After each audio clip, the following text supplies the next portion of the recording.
Is there something showing up on the screen? The presentation?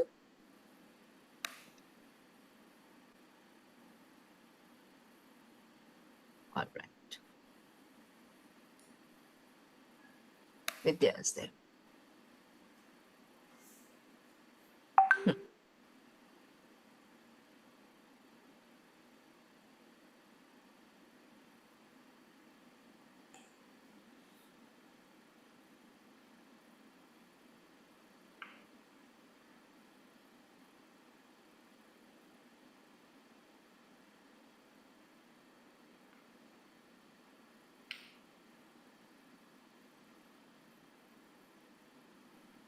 Not yet. Not yet, no.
Can't hear you.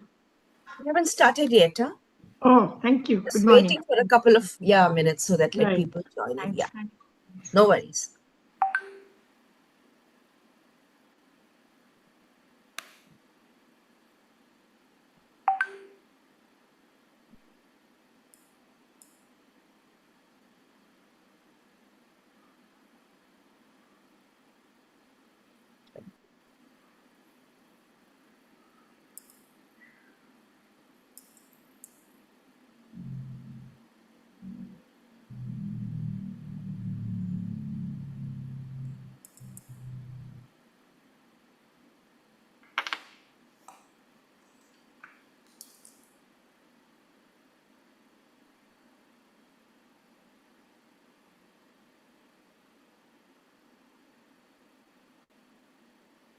So this meeting is being live streamed, huh? Where are you streaming it?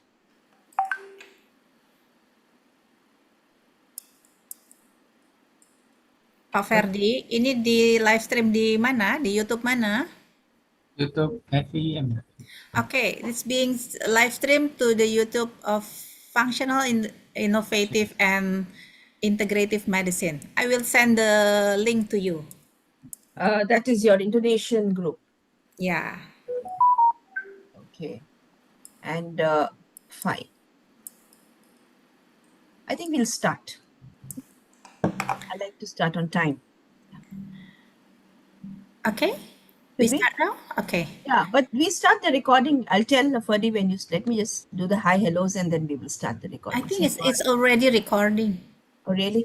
Okay. So if you don't mind, Ferdi, can you stop it? Because then you will have to edit it all. I'm trying to reduce your work. Because when we share the videos, let it be just the content. I think that way. Is that all right? Okay. Yeah? Yeah. Okay. Let me just... So a very warm good morning to everyone. I don't know whether I'm visible on the screen, but I can see you all. And that's so warm and it is so, what should I say, encouraging because I love the interest. I love to see this interest, you know. Honestly, I never thought it's going to be a group of 350 plus. So I was a little apprehensive that will I be able to answer all your questions, but I'm sure I will be because I have a huge support from my dear friend Dr. Vidya Muni, who volunteered herself. She came forward herself to, say that any help, and she's the one who's trying to make all this hosting possible from her end. And I recently met her when I was speaking at a conference in Indonesia. So, friends, let me first, Vidya, are you there? Yeah. Just Yeah. let me say hello to Vidya. There she is. Yeah. She's a doctor from Jakarta and she's multi talented, multifaceted, not only into seeing that multimodality treatment so that the patient gets the benefit. So she is into many type of therapies and tries to heal chronic disorders. And vitamin D is become her passion too, like it's mine.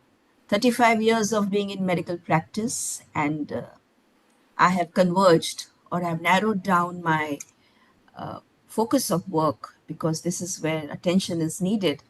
And I feel bad that why didn't I know about it for my early 25 years of my profession?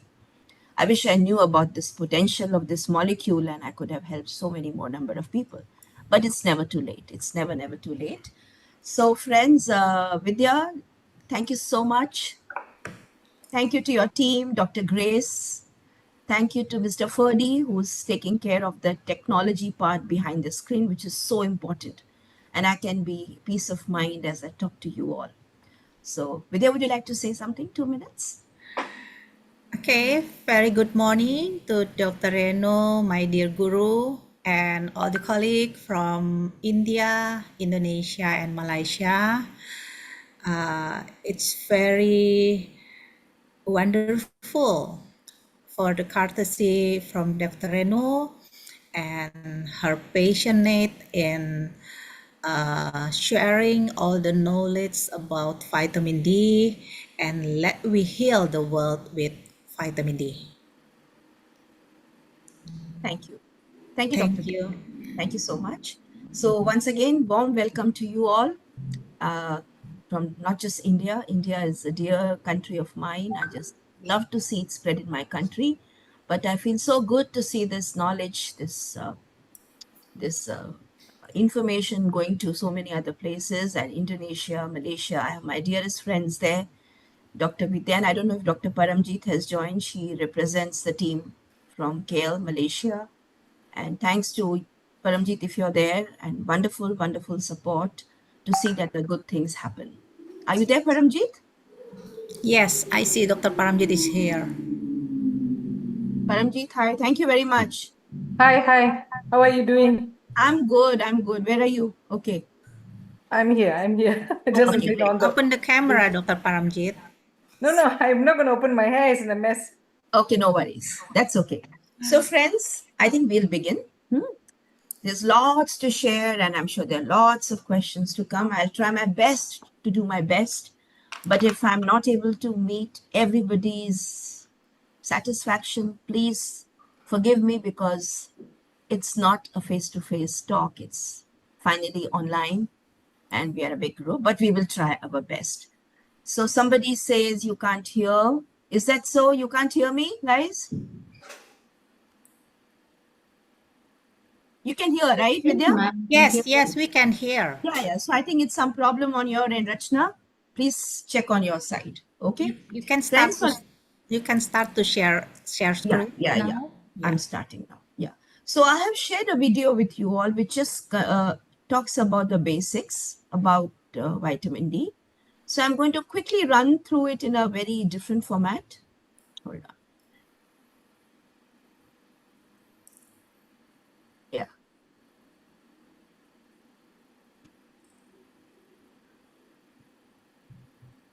Yeah, friends. So I hope you can see it. Hmm? Yeah. Okay. Uh, I don't know whether I'm able to record or not. Give me a moment. Give me a second.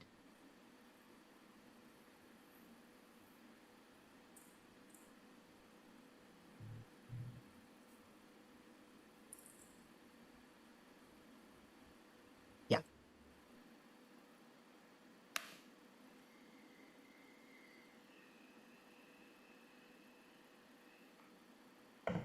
Fair enough.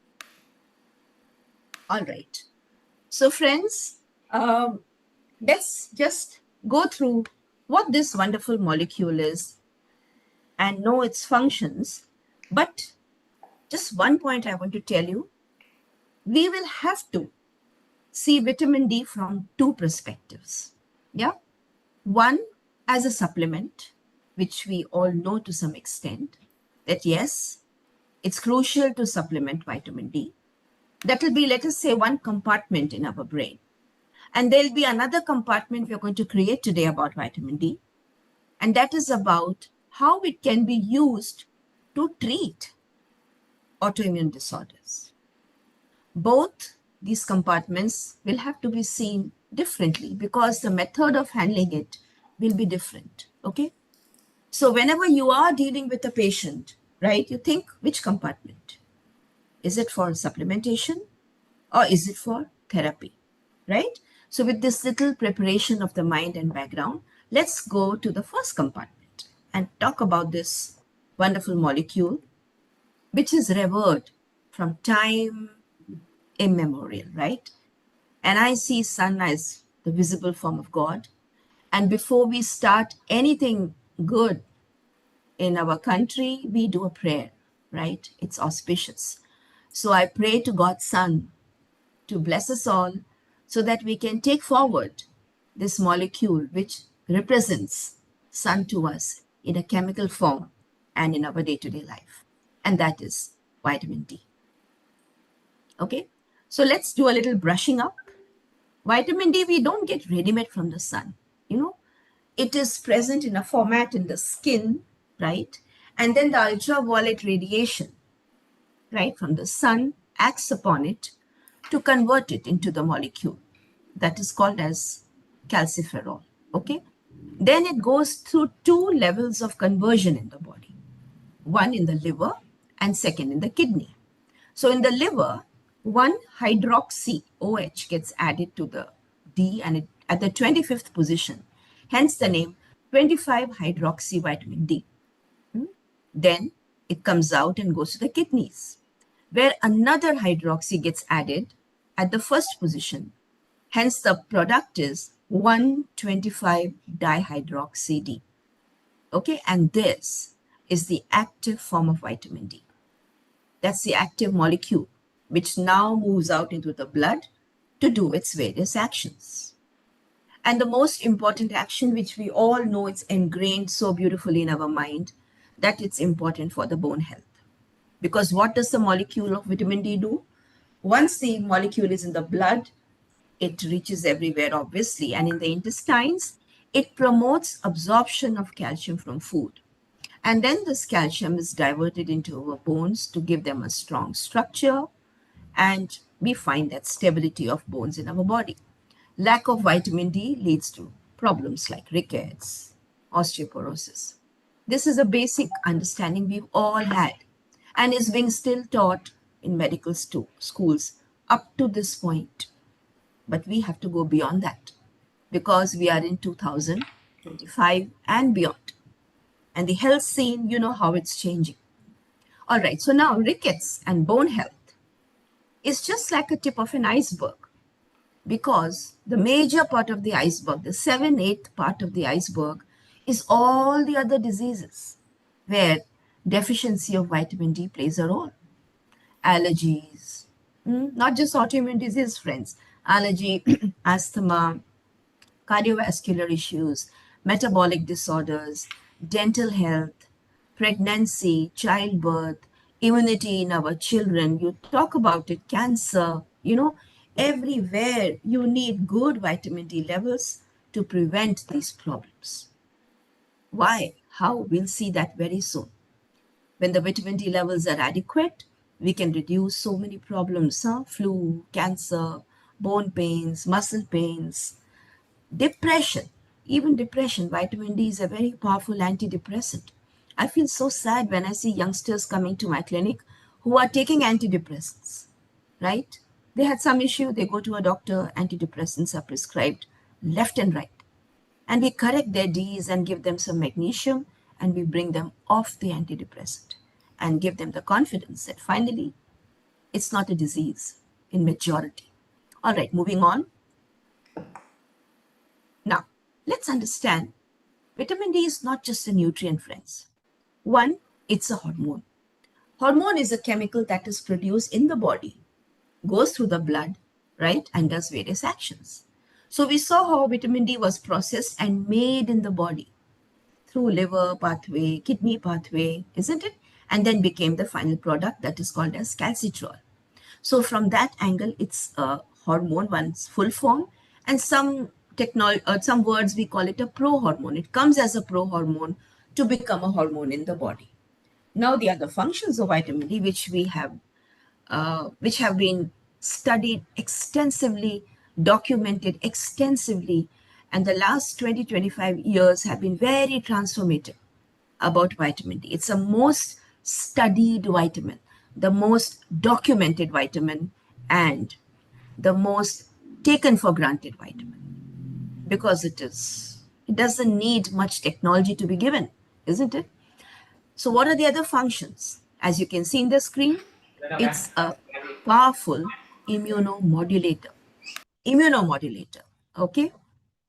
And it does its functions in many ways. Now, I'm going to just quickly make it simple. One method of vitamin D working is this endocrine action, which we just saw, how it gets converted in the kidneys and then comes down through the blood to various organs as a hormone to do various functions.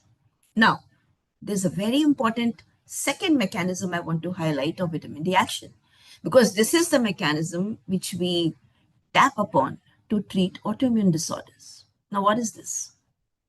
This is the picture of let us say, an immune cell. There are so many immune cells, right? Macrophages, monocytes, we've read it all, right? Now, inside the cell, inside the macrophage, inside the immune cells, friends, there is the enzyme to convert 25 hydroxyvitamin D into 125 dihydroxy D. This was not known before. We thought it's happening only in the kidneys.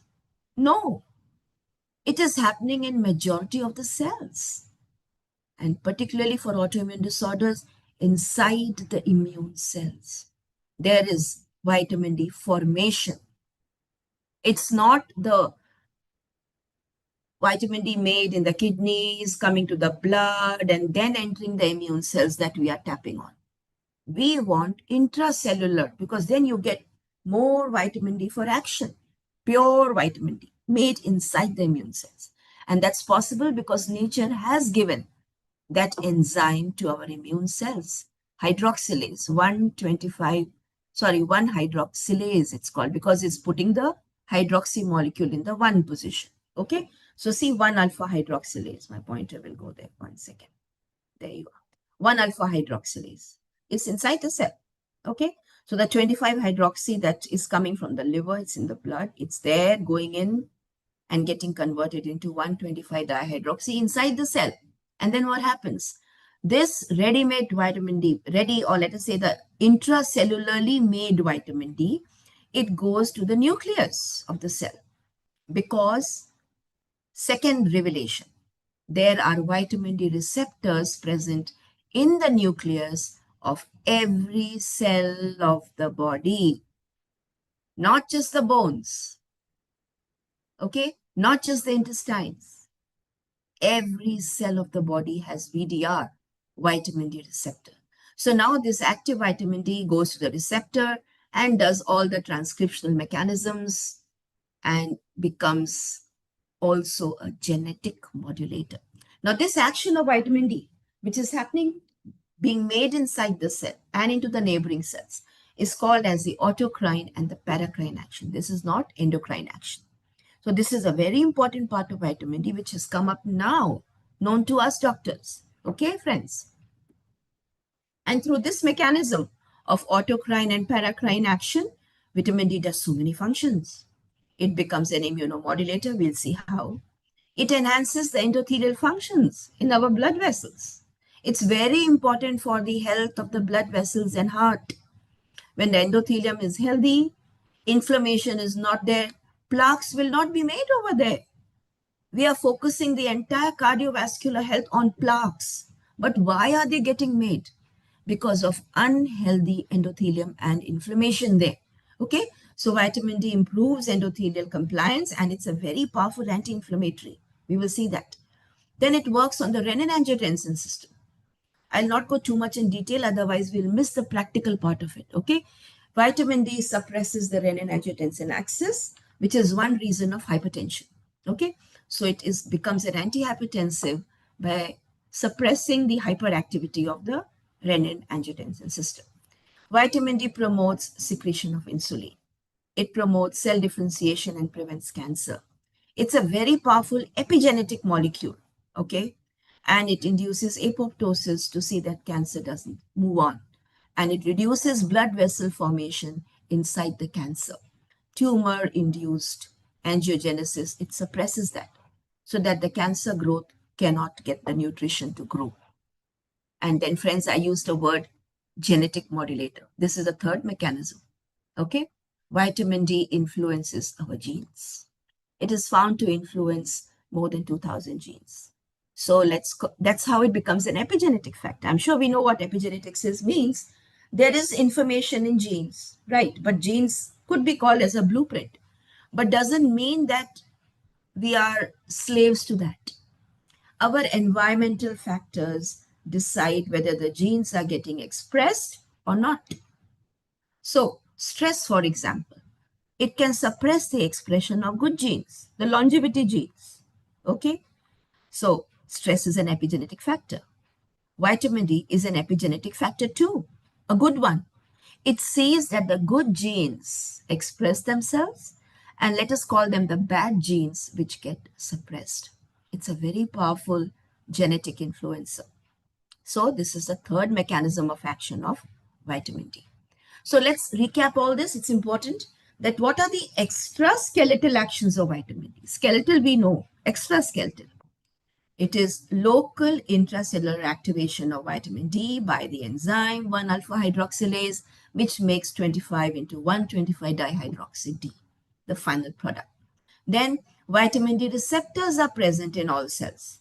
It's functioning in all the cells. Every cell of the body needs vitamin D, not just the bones. Immune cells, the brain, the microglial cells, lungs, intestines, prostate, heart, breast tissue, abundant vitamin D cells. Okay, so you can see how important it is. And then it's a genetic modulator. Okay, when I got to know about all this, I just said, wow, why don't we know all these things? And I'm an internal medicine person, trained into internal medicine. It should be a very important part of our training. Anyways, moving on. Intrauterine health of the baby, outcome of pregnancy is also influenced by vitamin D. So low vitamin D levels are not good for the mother and the fetus. And the levels which are commonly, they are not the very low ones that keep it 20, 30, and it's fine. We want higher levels, 50 to 60 nanograms per ml for good pregnancy outcomes and good health of the fetus. Gut is so important, huh? We all talk about gut health, right? And we talk about dysbiosis, we talk about having good microbiome in the gut. Well, dear my friends, vitamin D influences each of them. I wish I had more time, and there is all these things are documented. It controls dysbiosis. It gets a balance in the microbiome in the gut. Vitamin D helps to heal the leaky junctions. We talk about leaky gut through zoluline.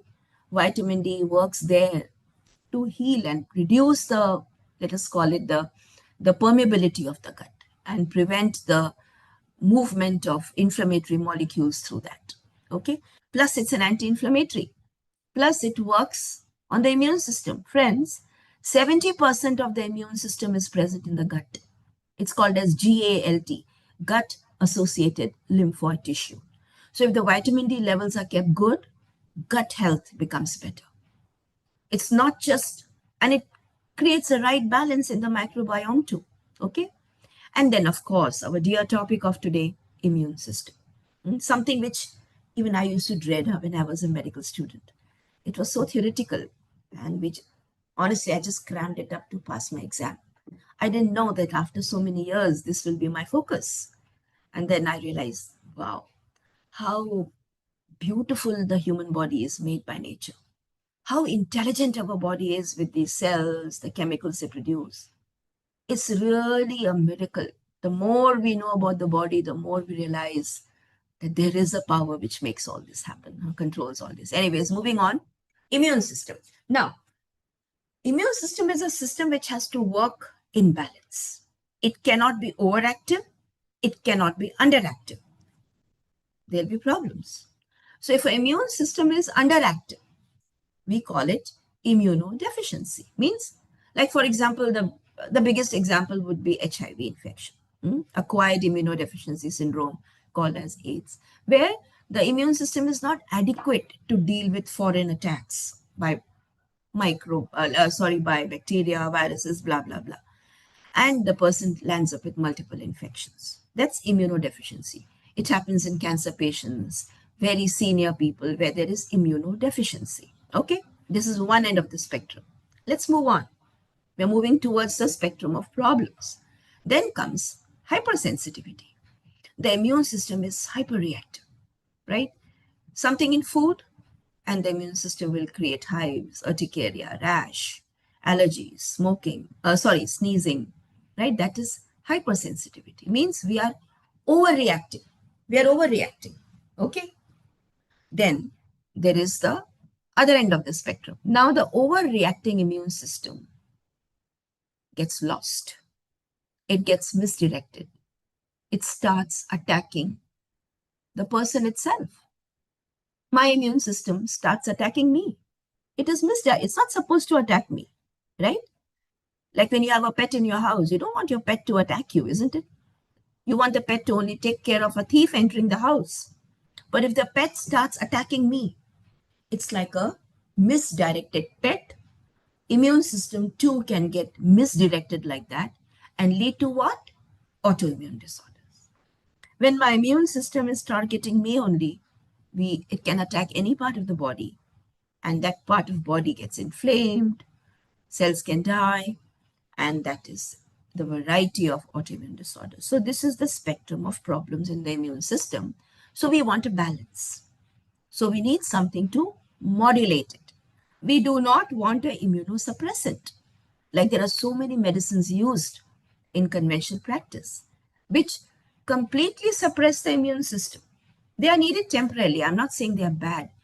They have their own advantage, especially in the acute phase of a problem, but they cannot be the lifelong solution, because if the immune system will remain chronically suppressed, then the other spectrum of problems, they start getting different type of infections. Immune deficiency also sets in, right? So we want a immunomodulator, one who can balance neither immunodeficiency nor lead to autoimmunity. And friends, that molecule is vitamin D. It's an immunomodulator. It's not an immunosuppressant. Okay, we'll see how it works. So friends, just a little recap with some nice pictures to show you that every cell of the immune system, be it a part of the innate mechanisms, innate means when there's an attack, the immediate reaction of the body, or the adaptive response, which happens a little later. The cells, the pathways are different, but common to them all is vitamin D receptors and their action. So when there's let us say, a bacterial attack or a viral attack, the innate mechanisms will get activated first, right? And what happens? There are chemicals which are released by these cells called cytokines. Cytokines can be pro-inflammatory or they can be anti-inflammatory. Okay, words are clear. So what does this vitamin D do? As I told you, it's a genetic modulator. It reduces the production of the pro-inflammatory cytokines and enhances the expression of the anti-inflammatory cytokines. So that's how it becomes an immunomodulator. And which are some of these commonly known cytokines? We'll see here. So in the acute phase response, it produces chemicals, or let us call them antimicrobial peptides, which are like natural antibiotics, natural antivirals, They are called defensins, catalycidins, and they're of different categories. And they see that they work on the foreign attacks, whatever, and nullify them out and don't allow that infection to move on. That would be a innate immune response. How about the adaptive immune response, which happens later? It doesn't happen immediately.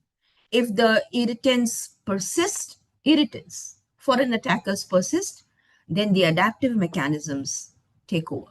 Now, this is an important slide, friends, because this also gives us an understanding how vitamin D works in autoimmune disorders, right?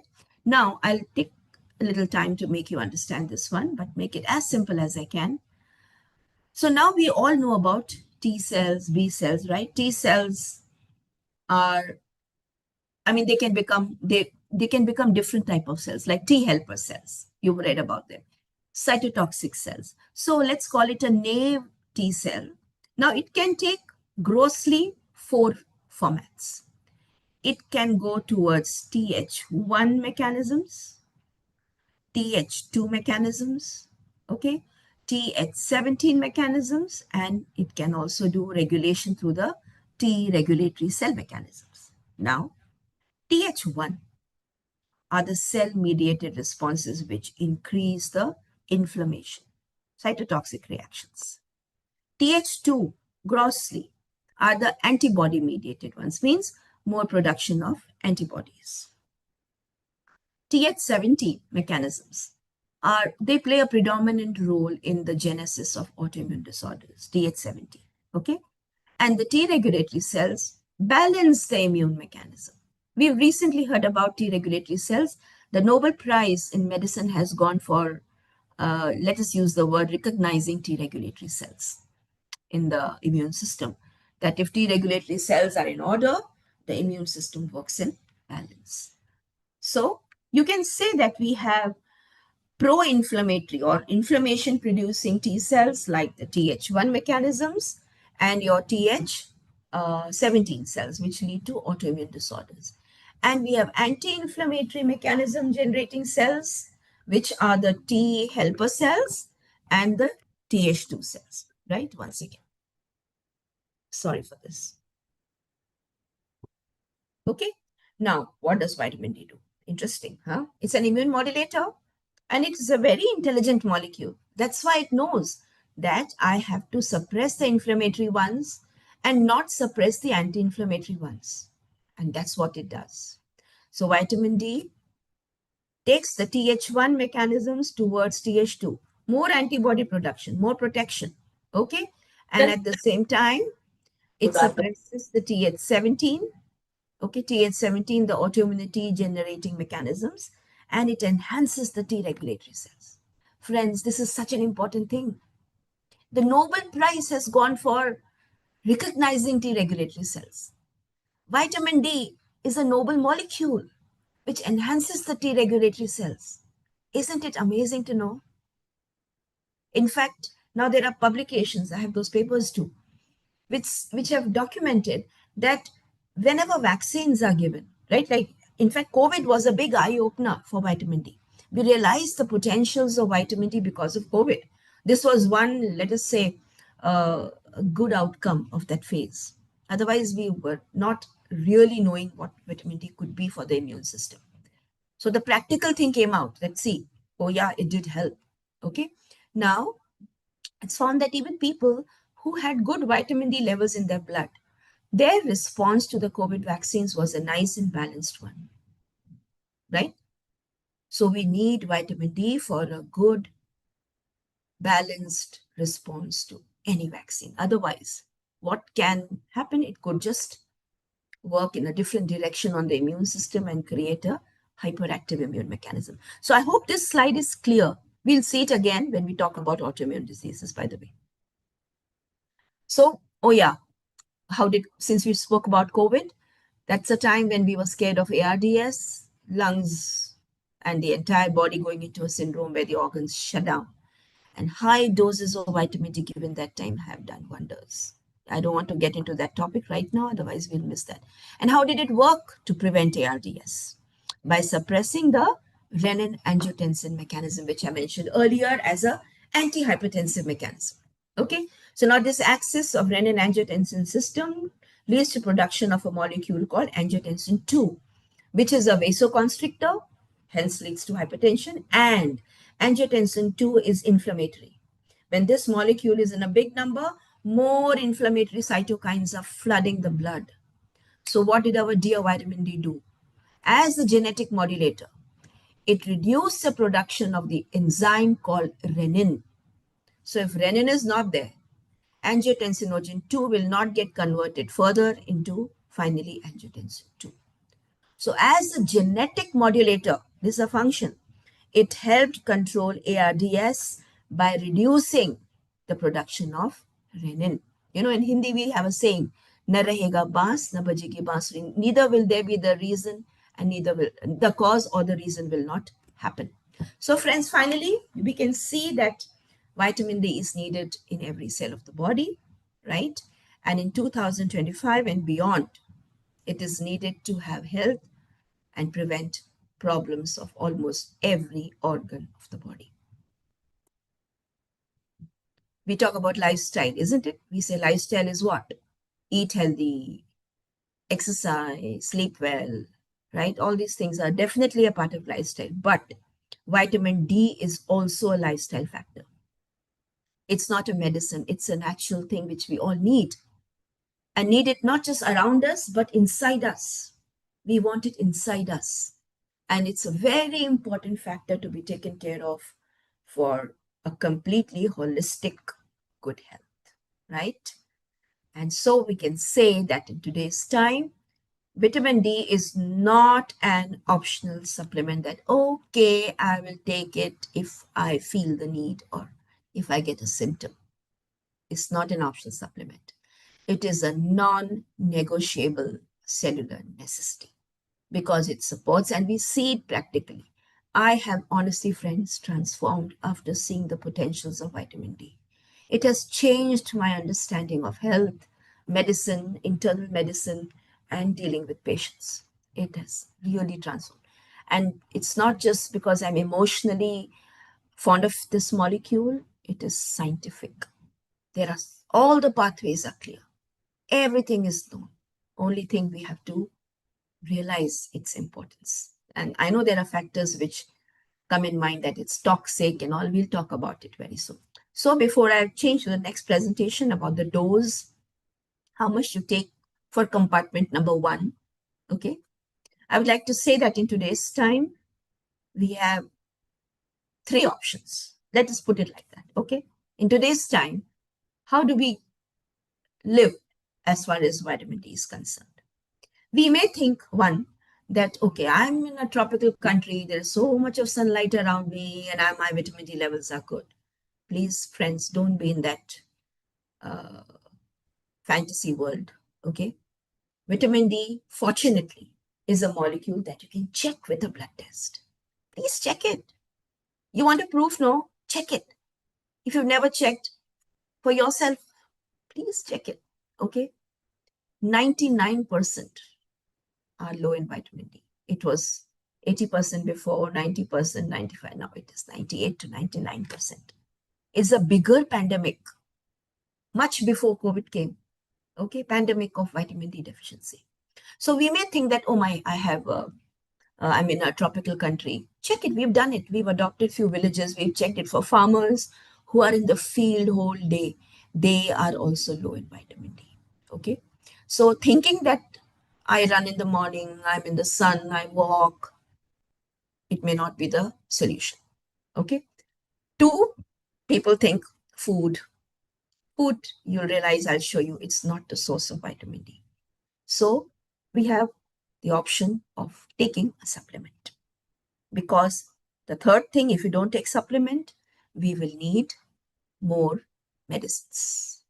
Choice is ours. Either we supplement, we are talking of 2025. We are not talking of 1950, early 19th century, no. Environment was different. Environment.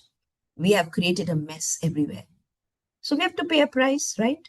And the price is, let's say, thankfully, the pharma industry has made vitamin D molecule. Otherwise, what would we have done with this deficiency? Okay, so we need it. We can prove it. We need it. Otherwise, we will need more medicines. Now, the next question that comes is, are we getting enough? And that's what I am going to move on to the next presentation. Hold on. And then we'll have a small, let us say a Q&A type of a thing before we proceed to the autoimmunity part of it. Is that all right? So just give me a moment. I will share my second presentation for you all about the doses.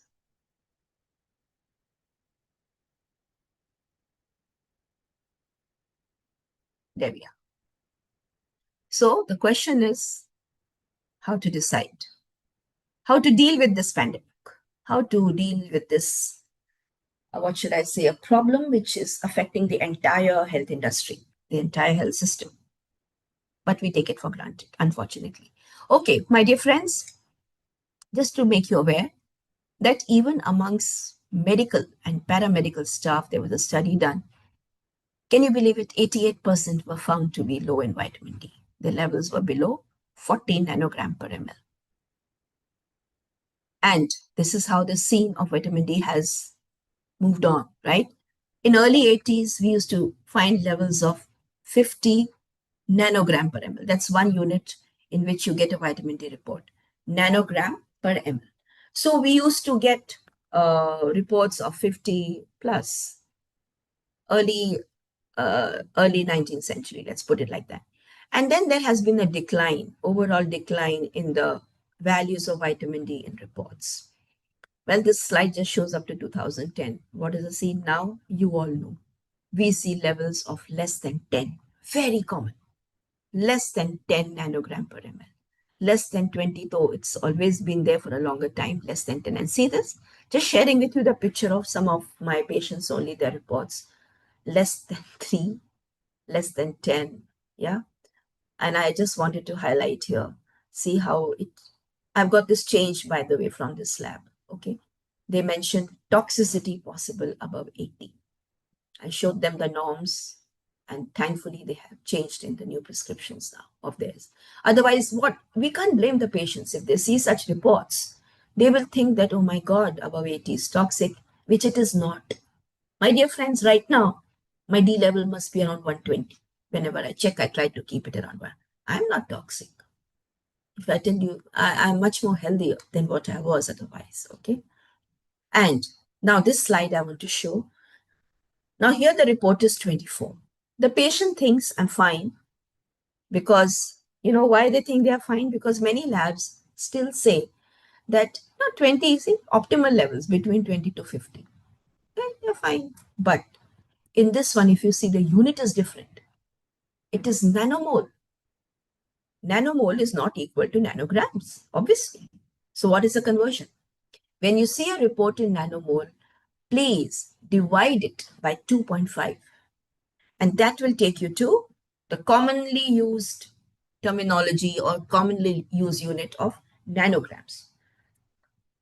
So in this patient, if you divide by 2.5, the levels are less than 10 nanogram per ml. Okay, so please just keep a mindfulness on this. Like, for example, I think in Malaysia, I have patients coming from there and I've interacted with so many doctor friends there. Nanomole is still there. Okay, while in Indonesian reports, I see nanogram. In India, we have both. There are some labs nanogram, some labs nanomole. In the, what should I say, Commonwealth countries like Australia, Canada, UK, of course, it's nanomoles. Nanomoles. So they are all supposed to divide it by 2.5 and then come to the nanogram. Please keep that in mind. Okay, friends, so now, why is it happening? Why is vitamin D deficiency so common, right? One reason, of course, I told you, we are not outdoor personalities like before, but our ancestors were. And they had a pure environment around them. So this sun was beneficial. Today, neither are we outdoor personalities, nor is our surrounding pure enough to give us the good rays. These are all olden days. When children were given oil massage, they were allowed to be in the sun, play in the sun, and then they would be given a shower. All these days are gone. It's all gone. Huh? These are our children nowadays. Totally immersed. Everything is technology, technology, technology, as you can see. And it's all indoor. The most exciting outdoor games have come on the sofa and on the screen. Then this is how we look nowadays when we go out. We cover ourselves so much as if there's a monster around us. So what are the causes of vitamin D deficiency? Now you can see it's number one, lack of exposure. But what I want to highlight is this: pollution and industrialization. Because of this, we do not get the good rays of the sun to make the vitamin D, get produced inside our body. Okay. So this is a big price we are paying. Then people think food. No, my dear friends, sorry. Vitamin D is very, very less in food. Vegetarian world has no vitamin D. No vitamin D. And even amongst the non-vegetarian foods, it is not enough to meet our requirement. We'll see it. It's not present in any and every non-vegetarian food. Vegetarian world, some mushrooms have some vitamin D. How much can we take is a question. Okay. So food doesn't have vitamin D. People still confuse, by the way, at this stage, I will tell you, milk. People, I hear, they say milk has vitamin D. No, dear friends, no. Milk doesn't have vitamin. It has calcium to get absorbed if the person has adequate vitamin D levels. Okay. So milk is not a source of vitamin D. Some countries used to fortify it, but now even that fortification level is so less that it doesn't meet the requirement. Then gut issues are there, liver issues, kidney issues, where the processing of vitamin D is not happening properly. Okay, we're not able to process it. And now two very important things which we don't keep in mind. One reason for vitamin D deficiency is widespread magnesium deficiency. Magnesium is a mineral not taught to us in medicine. Hardly. We're only taught about magnesium as an injection to be given in status asthmaticus or in preeclampsia of pregnancy. That's what I've learned. Or sometimes in cardiac emergencies when I worked in the ICU. Like an emergency thing. So my question is, why not take it beforehand so that we don't land up into those emergencies? There is widespread magnesium deficiency. And magnesium is a cofactor. It's a cofactor needed for vitamin D activation.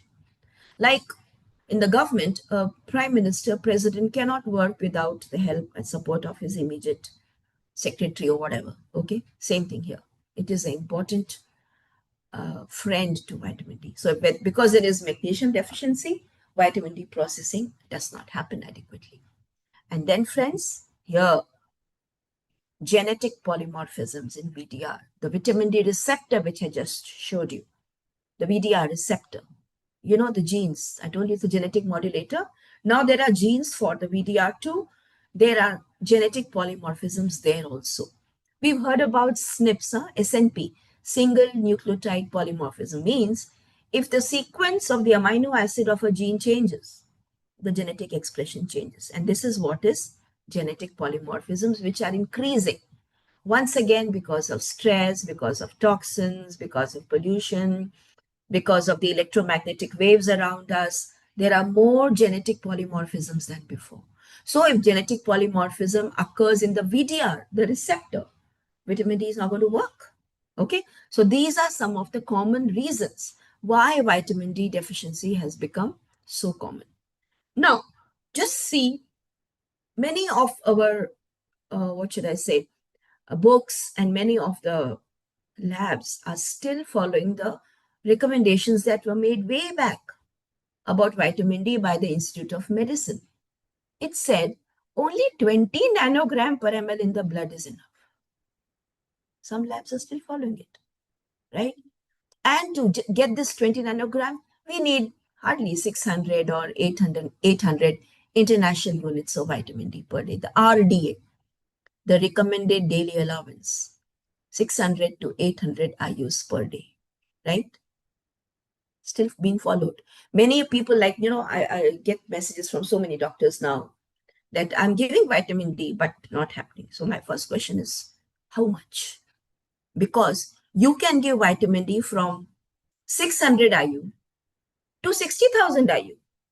Can you imagine the range and the products available?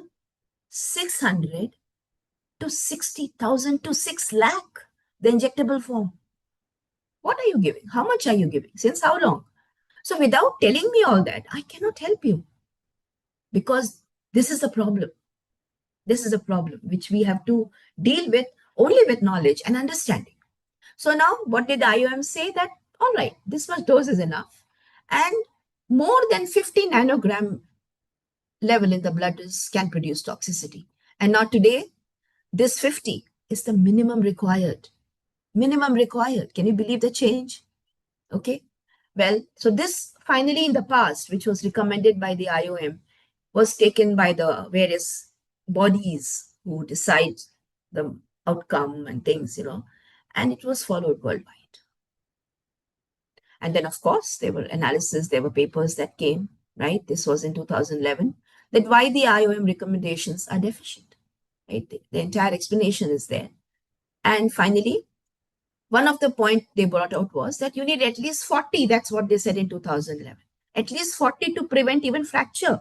Even for bone health, we need at least 40. Please keep your questions, not now, okay?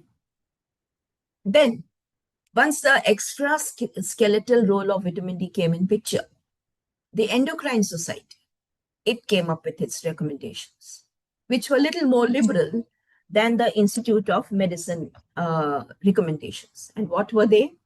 So this was the IOM recommendation, and this is the Endocrine Society. They said, no, not 20.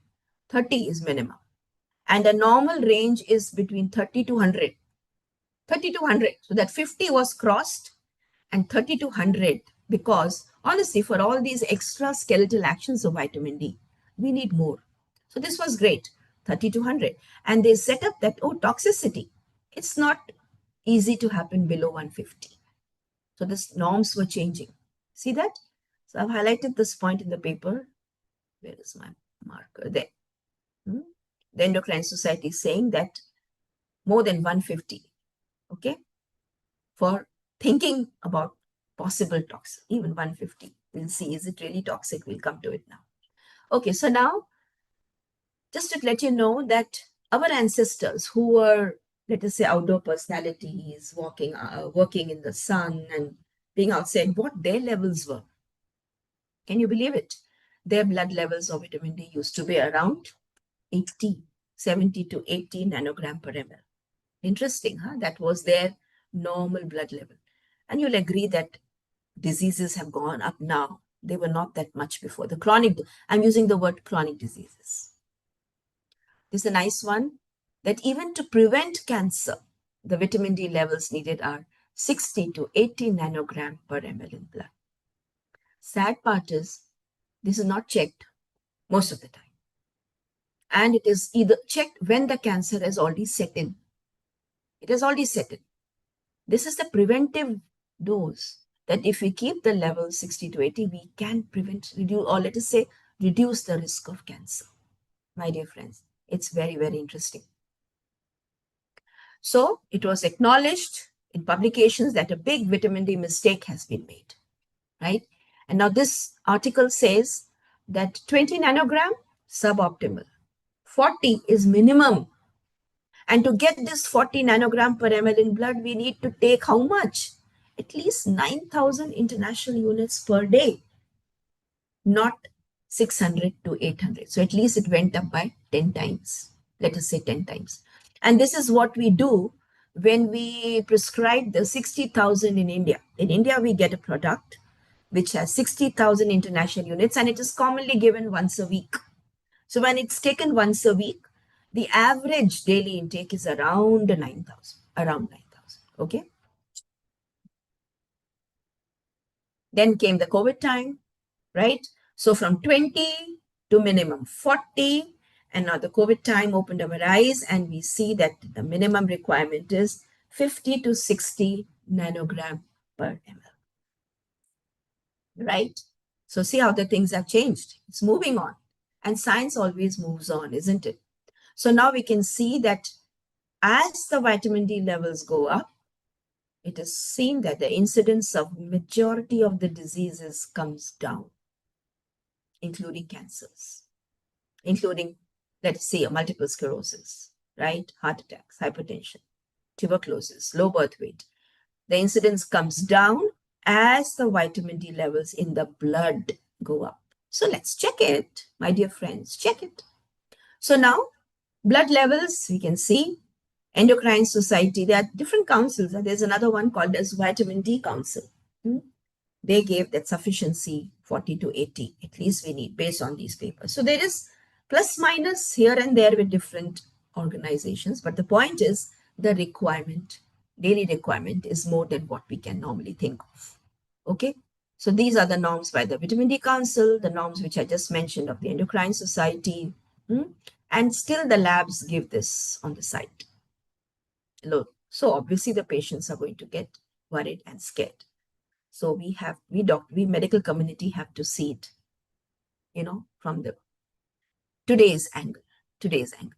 Okay, now this is a great one, a nice paper, 21st century evaluation of the safety of oral vitamin D. Well, this one says that long-term intake of 10,000 IUs per day is physiological, means it's normal. We all need it. 10,000 IUs per day, it's physiological and safe. It's important to note it is physiological. We are not talking of treatment of autoimmune disorders till now. We have not gone to the compartment 2. We are still in compartment number 1 about vitamin D.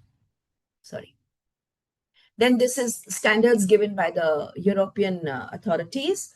NOAEL is the no observed adverse effect level of vitamin D. And they said 10,000 IUs per day for adults is NOAEL. There's no adverse effect. For young adolescents between the age group of 11 to 17, 4,000 IUs per day. And for young children, up to 2,000 IUs per day is fine. And today, even adult preparations contain only 2,000 IUs max, those combination things that we get, right? Or we get the 60,000. So you see what choices we have, isn't it, to choose from? But it's the right awareness that will tell us what is to be done. This is a paper, sorry, it's a very small print, but it says that our ancestors, as being outdoor personalities, they could make, not 10, they could make, see I'm highlighted here, 10 to 20,000 international units of vitamin D physiologically. It was made in their body per day, okay? This is what they could make being outdoor personalities early 19th century. Okay, isn't that interesting to know? So our ancestors used to get let us say the majority, let us say they used to make 80% of their vitamin D by being outdoor personalities. And the balance 15-20% they would get from food. So now today, we are not outdoor personalities. So our 80% is gone and the pollution is there, we can't. And what will food give us? How much? No wonder we are deficient. So looking at food, people say, oh, tell me food, tell me dietary sources of vitamin D. Such a common question. What to tell them? Vegetarian world has no vitamin D. No, sorry. I wish it was a yes, but no. So what are the sources? Let us say egg yolk. Okay, fine. The egg yolk has its great properties and I always propagate it. Very important for health of the nerves, the brain and cells and even the heart. Okay. Now, every egg yolk has how much? Only 40 international units. Now, when I say international unit, it's the unit used for deciding how much to supplement.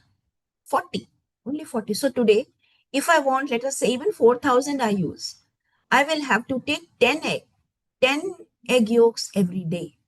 Not possible. Okay. Fortified milk, which anyways we don't get commonly nowadays, because there was no control, they found problems there. And even if it is fortified, 1 cup in some countries, right? In some of the Scandinavian countries and all, they do it. 1 cup has about 100 to 120 international units. So again, will I take 5 to 10 cups of milk every day? Okay, move on. Fish, what do you call them? Sea fish, like salmon. A normal piece, a big size piece, has about 800 international units. So Will I take 5, 6 pieces of that every day? Some of the cereals are fortified, but again, the quantities are very low. So, friends, dietary source is limited. So, if you work it out to get 10,000 international units of vitamin D daily, you'll have to drink 100 glasses of milk, take 10 pieces of fish. Impossible. Okay. Or sunbathing. People say, oh, yes, sunbathing, bataiye. Tell me. I want to know, will sun is enough? How much time should I be in the sun? So, let's go to that a bit. Number one is which time of the day am I in the sun? Early morning when we go for our walks, say 6 o'clock, 6:30 a.m. That's the time the sun is not above the head. It is on the side. It is on the sides. Okay. At this time, we don't get much of the good waves of the sun. We don't get the ultraviolet B, we get more of ultraviolet A that time, which is not beneficial.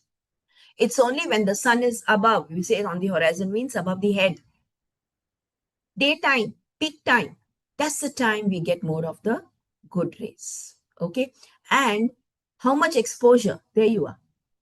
Exposure of about, not 20%, I'm sorry, there's an error. We have to expose it longer. To get the benefit, we have to expose 60 to 80%, let us say 60% of the body between 10 a.m. to 2 p.m. for 20 to 30 minutes daily. Is it possible? Question mark. Okay. Plus the other things in the body which we have to deal with, like magnesium deficiency and processing mechanism being defective. How much vitamin D we will get becomes a question. So the solution for today is thinking of sunshine in a product, capsule, tablet, liquid, spray, whatever, as a supplement. So now, how much do we supplement is the big question, a big $1 million question. I'm showing you one slide here, okay? Because many times we just blindly supplement without even checking the levels. We don't check. We blindly say. And we see a product, yeah, it contains vitamin D. I'm taking vitamin D without even thinking how much it has. How much do I need? Okay. So now this slide shows that if somebody has a starting level of vitamin D in blood, that is 10 nanogram per ml. And if that person takes how much? Where is it? 400 IUs per day, the old time methodology. Hey, the levels will not go up only. Nothing, it's of no use. Okay. Then if that person takes 1,000 IUs per day, okay, it will go up a bit.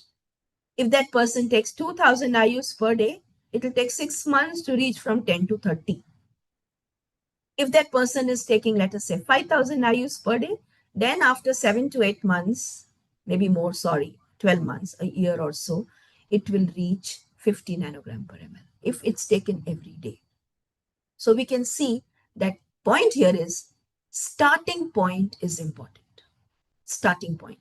And that we can only know when we check.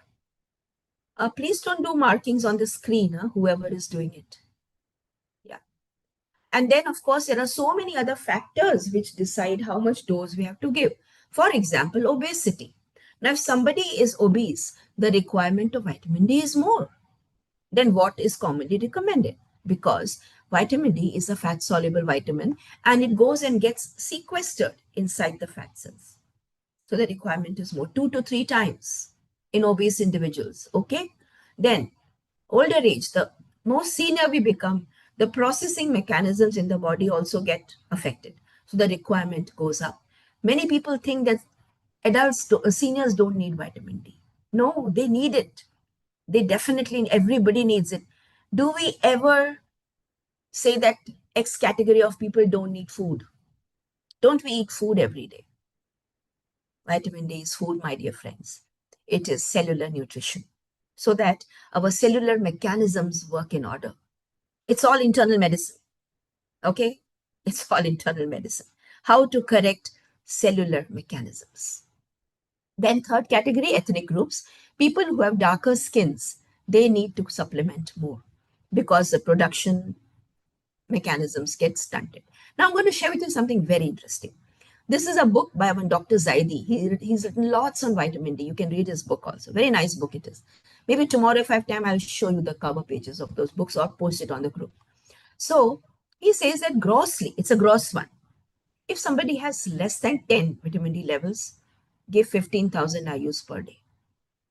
If it is between 10 to 20, approximately. I don't say stick on to it, at least give 10,000, yeah, one level low. 20 to 30, 10,000 a day. 30 to 40, you can do with 7,500 a day. And people who have levels above 40, 50, 60, or whatever, they can maintain it with 5,000 IUs per day. So the maintenance dose of whatever level you are on could be 5,000. It cannot correct deficiency much. To correct deficiency, you have to give more. Like if a car is on reserve, you will put more petrol, no? You will not put just 5 liters and say, oh, I'm done. You will tell the guy that, okay, put 20 liters, fill up my tank. Don't we say that? So we have to fill up the tank and then maintain it with approximately 5,000 IUs per day. And then in that book, he says that if somebody, the weight is a criteria, as I said. So this is average for a body weight, say 65 to 70 kgs of weight. Then per 10 kg increase, you increase by 1,000 IUs per day. And similarly, if the weight is less, you reduce it in the same proportion.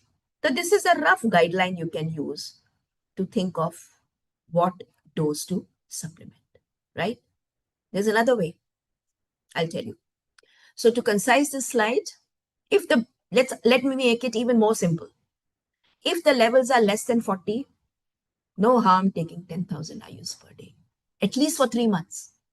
And then you go down to 5,000 IUs per day. Okay. So once you cross 40, 50, in today's time, I would say 50, not 40. Moment you cross, then you reduce the dose as compared to what was going on. So give the initial dose for at least 3 months, 10,000 IUs per day if the levels are grossly less than 40. Yeah, but if you follow the previous one, suppose the levels are less than 10, you will have to give little more. Okay. Now there's one more way of deciding what dose to give. Sorry.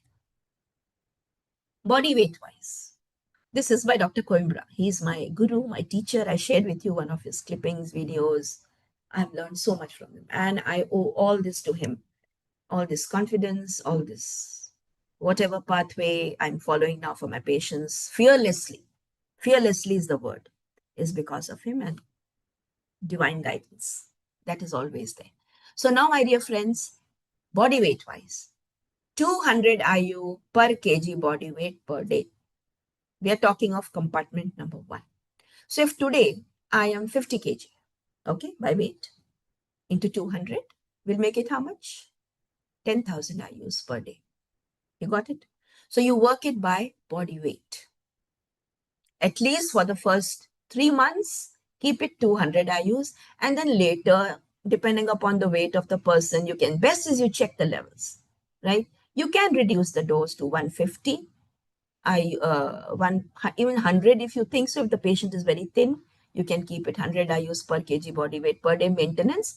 But if it's an obese person, you may have to stick on to 200 only. So this is, we doctors are, what should I say? We are clinicians. We have to use our sixth sense also. Or let us say we have to decide for that. Like for example, diabetic. Is there a fixed dose of insulin for diabetes? No. We doctors decide, no? Depending upon the blood sugar levels and depending upon so many other factors. Same is here. Why I'm saying this? Because many of us are so used to protocols. Please tell me protocol for psoriasis. I get this question. Please tell me the vitamin D protocol for rheumatoid arthritis. What is a protocol? There is nothing like a fixed protocol, my dear friends. We have to decide. We are doctors. We're not machines. We're not a computer. We have a human mind. We have a human consciousness. We have to decide for the patient. And I'm giving you the guidelines. So you got this by body weight, right? Another methodology, which is again, what should I say, a simplified one. Now you, of course, this is based on checking the blood levels. And here I've used an example of supplements. The third one is using the 60,000 that we get in India. And I know it's available now in your countries as well, 60,000. And in the West, it comes as 50,000 preparations. 50,000 IUs per preparation. tablet, capsule, whatever. You get it in the United States. In the Middle East, you get 25,000 IUs per day or even 50,000 per unit. So now if we have to use those, how do we use it? Okay.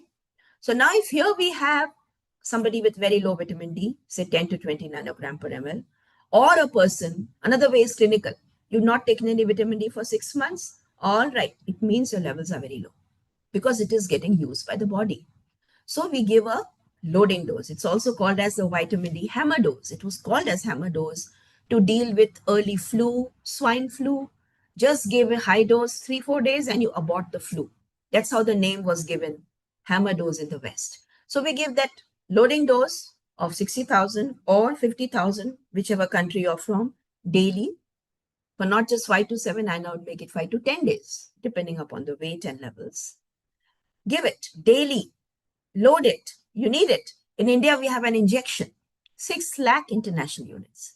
That is like 10 tablets of 60,000. Don't the general practitioners give intramuscular injection of 6 lakh? It is like 10 of them. So we can give it one daily for 10 days and then make it weekly. Then bring it down to a weekly dose. 60,000 weekly, or if you're using a 10,000 preparation, 10,000 daily for 3 months. Ideally, check the blood levels. Otherwise, you can reduce the dose by 50% after 2 to 3 months. So you give this 60,000 once in 15 days. This is the minimal dose, friends. Even today, we see prescriptions 60,000 once a month. That is less. That cannot meet the requirement of all the functions that we have discussed right now. Okay. And then if you find a patient whose levels are better, say 25, 35, or you say that he's been taking some form of vitamin D, which has maybe 1,000 IUs, 2,000 IUs. There are multiple preparations that are available in the market. So please take an effort to ask them, what product are you taking? How much does it have? What is the frequency? Since how long are you taking it? Then only you'll know how much you're supposed to give. Okay. Now here, if the levels are already 35, I say 40, 50, you don't have to give the loading dose. You can just give that 60,000 or weekly or 10,000 daily for 2 to 3 months and then bring it down to 60,000 once in 15 days or 5,000 IUs daily. This is where we converge all the mechanisms of calculating how much vitamin D to give to meet a deficiency in 2025 and beyond. Okay. So the maintenance dose could be 5,000 IUs per day. A question always comes about frequency. So it's found that benefits are more when you give it daily, weekly, once in fortnight.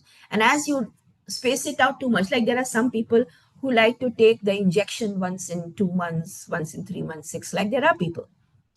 Well, it's better than not taking it for sure, because many people say, oh, come on, it's easier than remembering. Fine, take it once in 2 months, once in 3 months. But the efficacy is more when it's taken a little more frequently. Okay.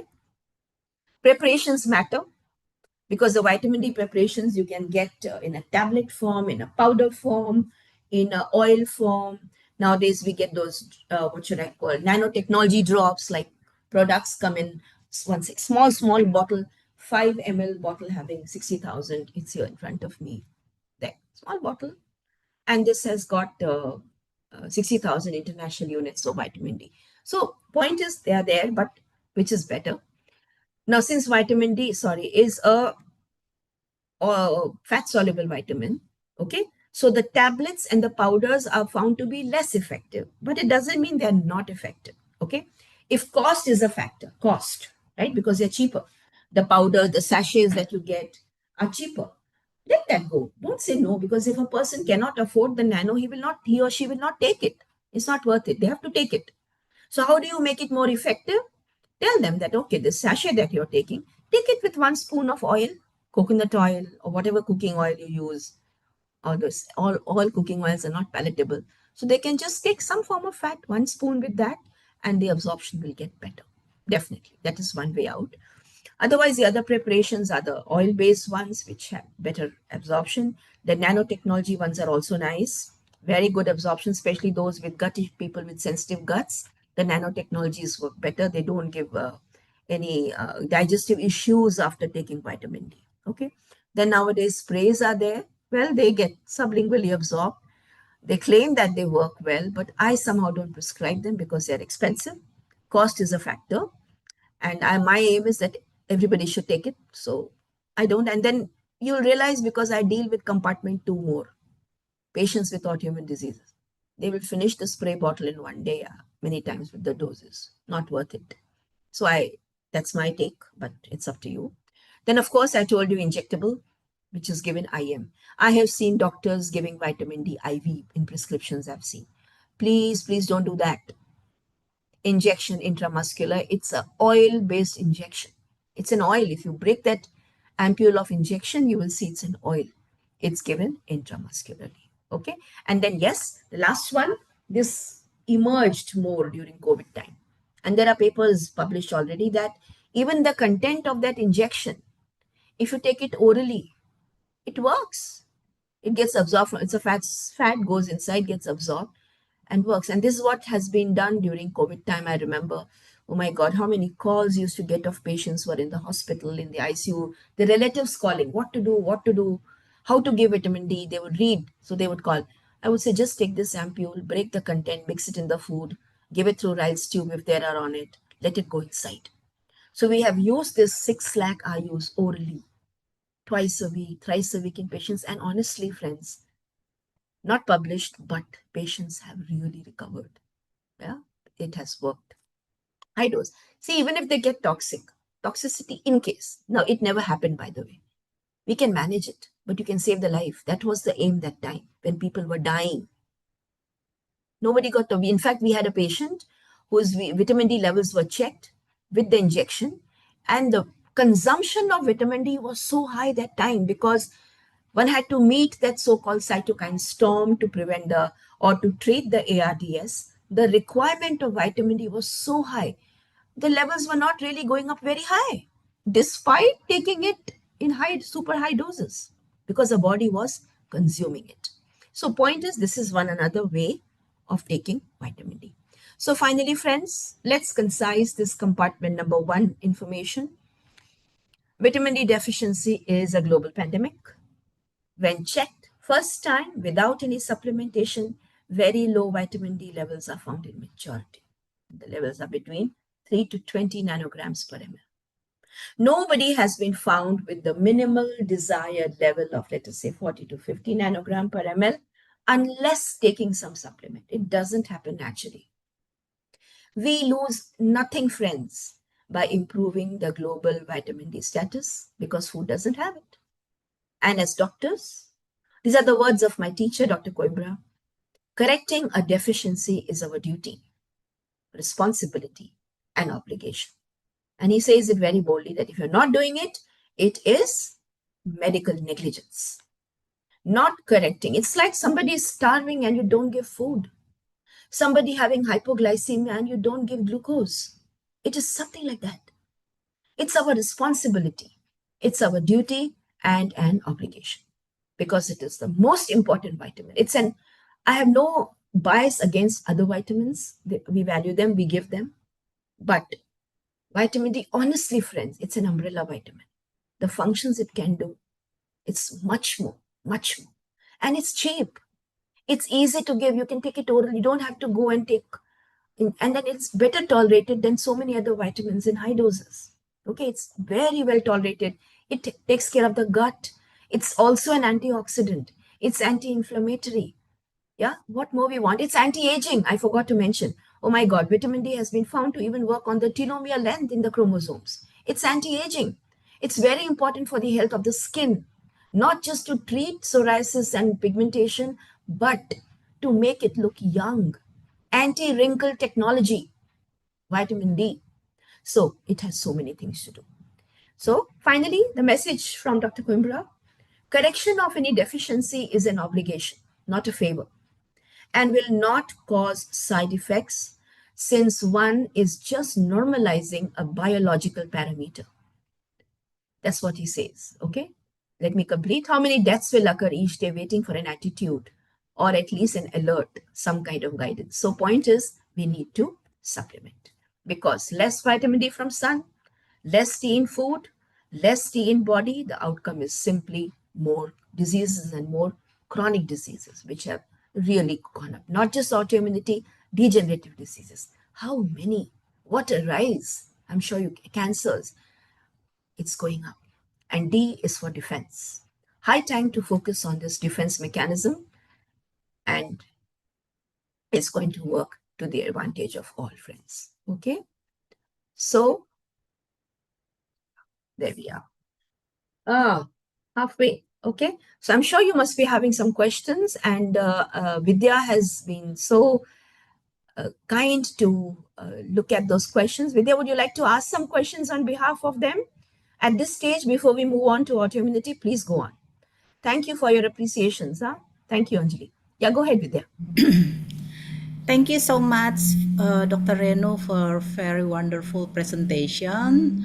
Here I see that that's several questions from the doctors from India. I will write the question. Maybe Dr. Mina. Dr. Mina asking about, she has a very basic question. You mentioned about T helper 2 is anti-inflammatory, but it causes allergy. It can. Yeah. And she asked about intracellular production of vitamin D, all cell or just immune cell. No, intracellular, all the cells, it produces vitamin D. But for autoimmunity, we are looking at that. And that's a nice question, Dr. Meena, about the Th2 mechanism. Yes, if in excess. Point is, if in excess, it produces allergy. But vitamin D is modulating it. It will not let it go in excess. It also works through so many other mechanisms you saw in the immune system. That's why it's an intelligent molecule. It's not just a one-track action. It is multitasking. It can multitask. So it will strike the right balance. Okay. So don't tell me the names, Vidya, just tell the question. Okay. Is there any question? I see a lot of people asking about K2. I will talk about K2. Keep your K2 questions aside. We'll do that. Yes, please. Okay. A doctor asking about, if there is a gut dysbiosis, then we can give vitamin D. Of course. Yeah. It should be a part of all gut dysbiosis protocols. And I feel very sad when I don't even see the mention of vitamin D when gut is spoken about. It should be given. The level should be kept to 50 to 60 nanogram per ml for gut health. Next, please. Okay, and Dr. Minal asking again, what are the blockages in conversion to activate vitamin D? Don't think too much on those lines. Let's think of how to convert it. We'll come to that. Main is vitamin D resistance, which we'll talk about it when we talk of autoimmunity. Okay. Okay. Back pain patients, yes, they need vitamin D. Definitely. Back pain, I mentioned that. Muscular pain. Listen, my dear friends, for all conditions, let's keep 50 to 60 nanogram per ml in mind. Okay? We need it. You can't Okay. just say that I'm treating only your bones and I will not treat your heart and brain, or I don't care about your heart and brain. So let's take one message, 50 to 60 nanogram, compartment number 1. Okay? Yeah. Okay. Another question coming from Dr. Mrinal Kanti from India. What is the name some best supplements available in India? Yeah, sure. We'll tell you. See, since we are a global group, or let us say a East global group, right? Let's put. Oh, we do have some people from Europe. Sorry for that. Welcome, we'll talk about it maybe tomorrow, and we'll share. Don't worry about it. Yeah. Okay. You note it And down. Yes. another doctors asking about, what is the safest dose for vitamin D injection for type 2 diabetes patient with low eGFR? See, anybody who has kidney issues, that's what you mean to say. See, diabetics, they also need vitamin D to produce insulin. So, general diabetes, there is no contraindication to giving vitamin D. Diabetics must take vitamin D.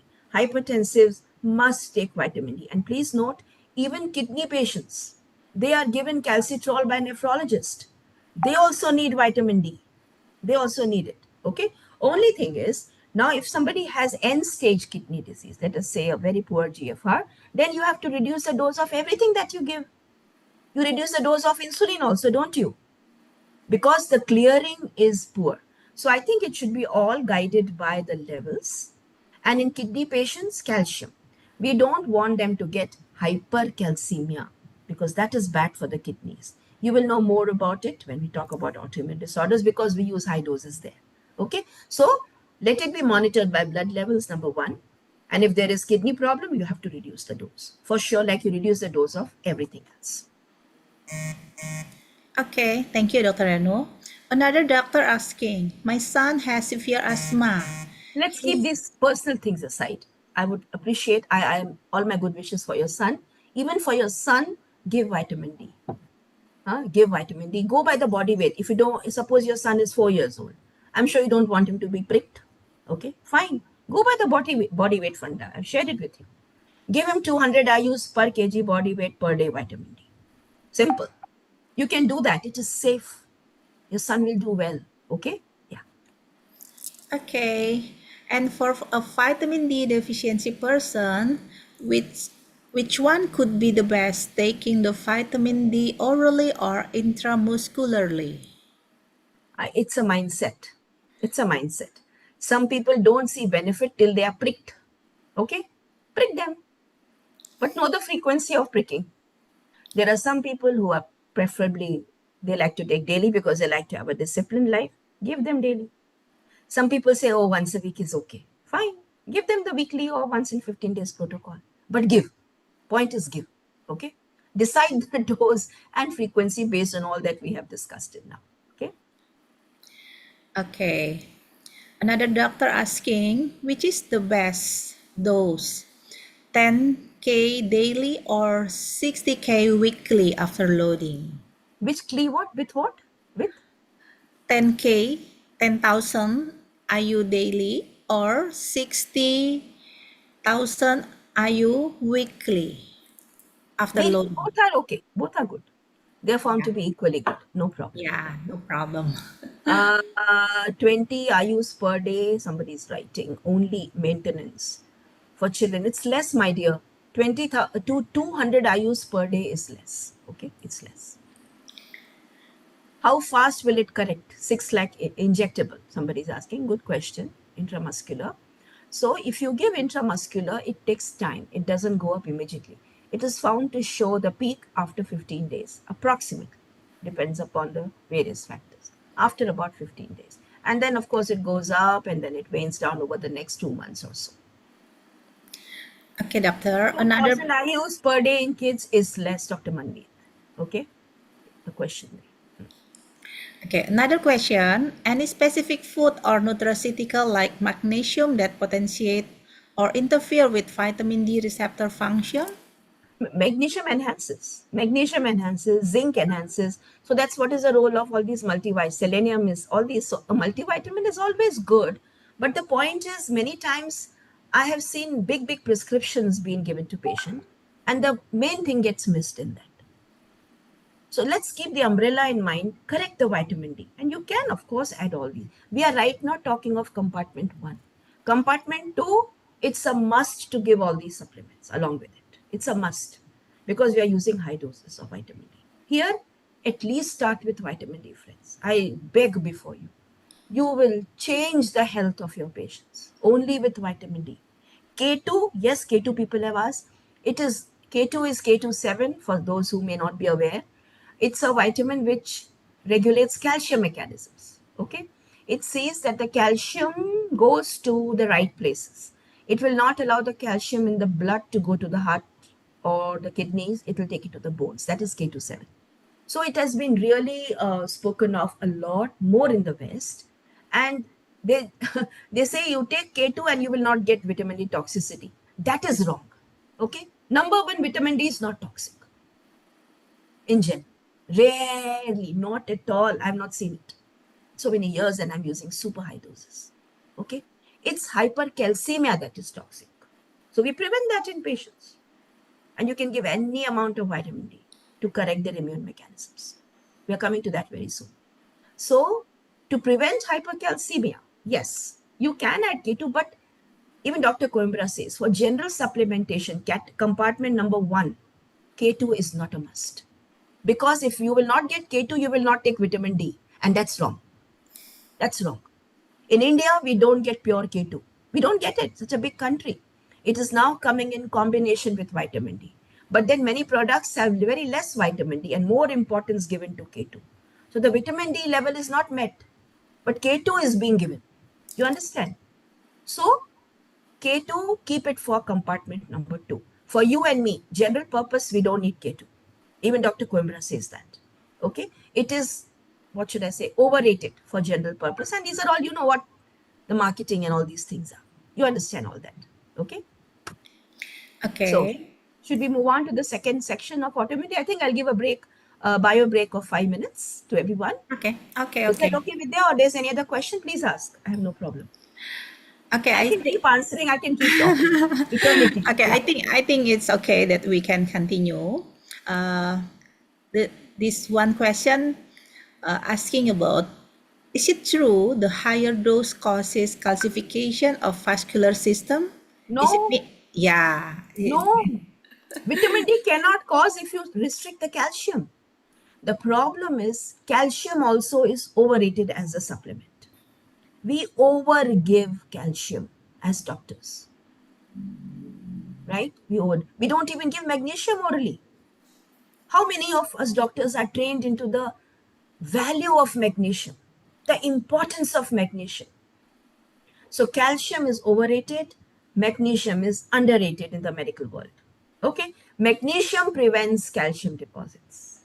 Calcium will promote calcium deposits. So vitamin D absorbs calcium. That food wala calcium is still much, much better than taking calcium carbonate. You understand? So calcium is overrated. When should we use K2? Wait, I'll tell you very soon. We are going to do it in the next part when we talk about autoimmunity, how to use K2. We'll definitely come to that. Okay, Any? doctor. Another question. How Huh. did you come to know that our ancestor made 10 to 20K IU? There are papers. That's why I shared the papers with you. I knew you will ask me this question. Okay. Okay? These are all in journals. They have done it. You can read them. You want? You just hopefully ping me. Yeah, I'll show you the picture of that slide and you can search them out. Okay? Okay. Somebody is saying dose for child 7 to 12 kg, 7 to 12 age. Hey, my dear friend, do it by weight. No, that's the easiest. We are going to talk about PTH at length. Somebody is asking, just wait. Yes, just wait. It's so important when you deal with autoimmune diseases. We cannot give high dose vitamin D without measuring PTH. That's the main thing. Okay, so just wait. Thoda sa time. If there is gut dysbiosis, of course you can give IM, sure. But why don't you correct the gut? So suppose when you have to give vitamin D daily, like we do it in autoimmunity, how much IM will you give? Is the question. We'll talk about that. For compartment number 1, yes, you can give IM periodically. Fine. Compartment 1, you can. Compartment 2, we have to depend more on oral because it's daily. Why daily? I will come to that very soon. Okay? Okay. All right. Yes, it is okay to give 6 lakh in single dose compartment number 1. Or in compartment number 2, first correct the deficiency with single dose. But then what? What next is the question. Okay. Which is the best form of magnesium supplement? Well, we'll come to that. We'll talk at length about magnesium tomorrow. Glycinate is good. Bisglycinate. After the IM course. This is a good question, I think. False positive. Huh? I didn't see the question. There's nothing like false positive or negative, and it's quantity of something in the blood, usually. Unless the lab does a mistake. That's a different thing. Okay. I had to say something. Yeah. When you're checking vitamin D levels, suppose somebody is taking 60,000 once a week on Sunday, and he or she goes and checks it on Monday. The levels will come higher than what they are. right? And then there's this the patient will say, oh my God, I'm toxic. Tell them, anytime you test, give the gap. Suppose you're taking it once a week, have a 1 week gap between taking and testing. If you're taking once in 15 days, have a gap of 15 days between taking and testing. If you're taking intramuscular, have a gap of at least 2 to 3 months before taking and checking. Then you'll know how much it has come down and what next step you need to do. Right? Makes sense. Thank you for asking this question. Yeah. Okay. Thank you. I think let's take a 5 minute break. Yeah. Yeah, we'll join back after 5 minutes, and you can give a pause to the recording, Ferdy, if you want to. Okay, thanks. Thank you, Dr. Reno. See you.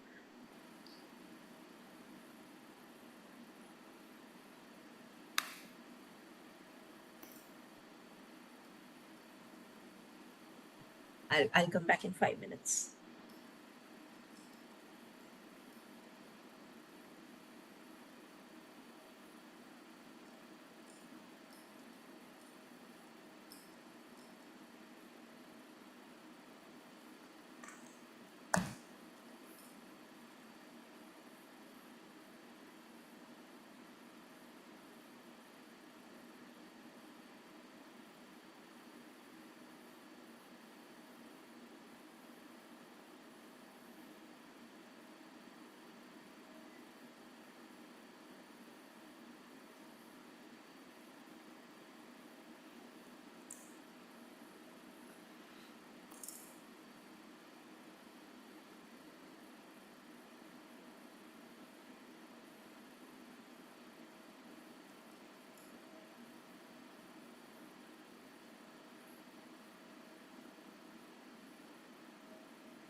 ಇವಾಗ future ಹಾಕಿ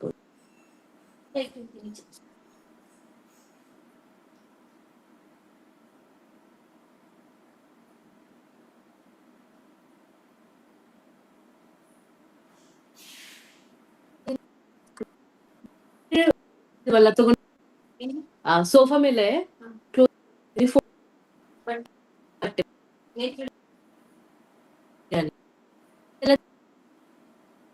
ಮಾಡಿ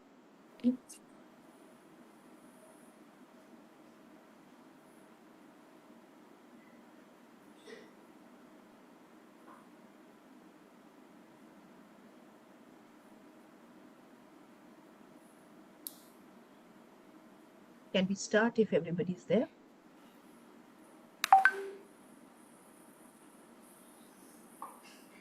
Thanks, Vidya. I would request you all not to use your pen on the screen. Huh? I don't know how to delete it. Somebody, pen marks coming on this chalk, pen or chalk, whatever. The virtual pen, the virtual chalks. You can disable annotation for others, then they won't be able to do it. Really? Ferdy, can you please do that for me? I'm bad in all these things. Huh? Please disable. Thank you so much. If you can disable the annotations.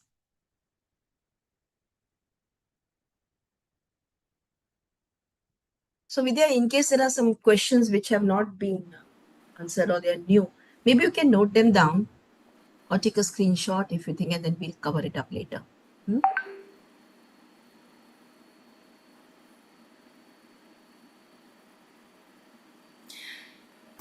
Dr. Renu, maybe I want to ask a question for you. Please.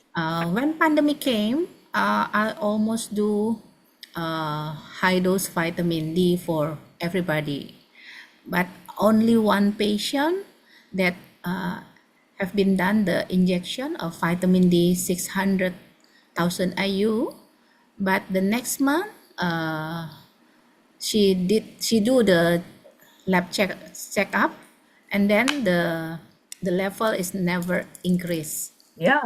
Yeah, maybe in my opinion, this is might be about vitamin D receptor. Yeah.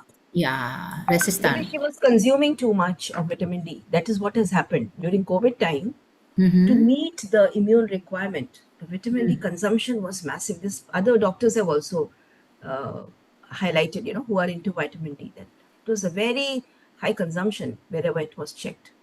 So maybe, and second is how much she's taking after that. That matters, no? She might have taken a high dose during COVID, but how about after? What was the dose going on afterwards? So that if you're aware of, isn't it? I think everybody's coming in. I just put my fan on and come 1 second. It's hot.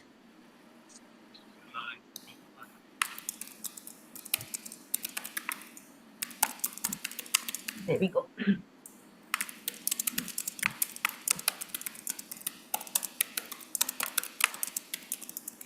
I think we'll start. Okay? Everybody there? Okay. One question. Will you take what should be optimum level for vitamin D level in cancer, especially post-COVID vaccine? What should be the ideal level of vitamin D post-cancer? Cancer post-COVID vaccine. Cancer. Same. It's same. I would say that minimum if you're talking about cancer, keep it little higher than 50, 60. Keep it 70 to 80. And also, honestly, depends upon the type of cancer now. There are some cancers which are, calcium producing, right? Oat cell carcinomas, sarcoidosis. There we don't give a lot of vitamin D because they generate. So usually most of them not, but there are few who are calcium producing. But otherwise 70 to 80 is fine. Absolutely. On the higher side of normal. On the higher side of normal. They don't get the side effects of chemo. They don't get that much side effects of the radiation and all the other therapies that are given. Okay. I have a question by Dr. Ariana. What is she saying? Should vitamin D be taken together with which vitamin?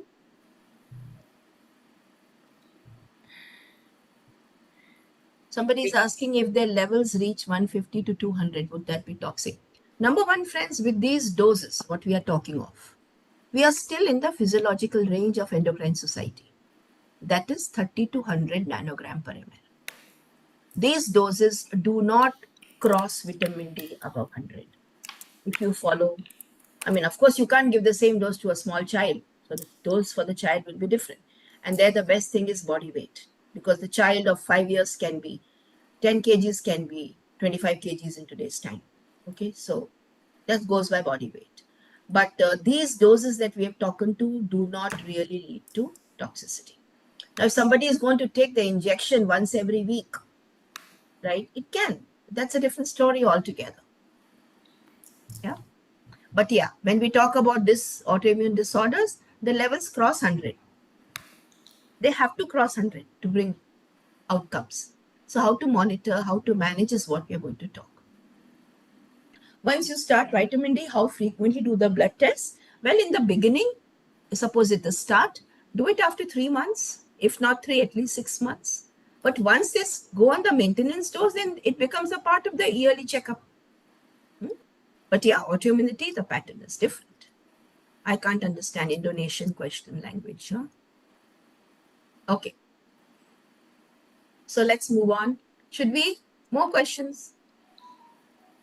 High dose. Okay. Somebody says high dose vitamin D giving headache. It depends. There could be other reasons for the headache. Number one is magnesium deficiency. Yeah. And the headaches could be stress induced. Headache is something very non-specific. You can't just say that a vitamin injection can give headache, and especially if there is deficiency. No. What about using K2? I just mentioned, right? We'll talk more about it. For compartment number 1, K2 is not a must. It's not a must. Vitamin D is important. Because of K2 non-availability, if you don't give vitamin D, that is medical negligence for compartment 1, for supplementation. Okay? How to label a patient vitamin D resistant? Wait, Dr. Rao, just wait. Abhi aa raha hai. Hold on, coming to that. Nice to see your interest, by the way. I think questions are over now. Yeah, okay. Which autoimmune condition it does not work for? Let's see which conditions it works for. Every condition, it has some or the other benefit, because it corrects the cellular mechanisms at the level of the immune cell. Okay. So if it cannot, what should I say? It cannot reverse everything.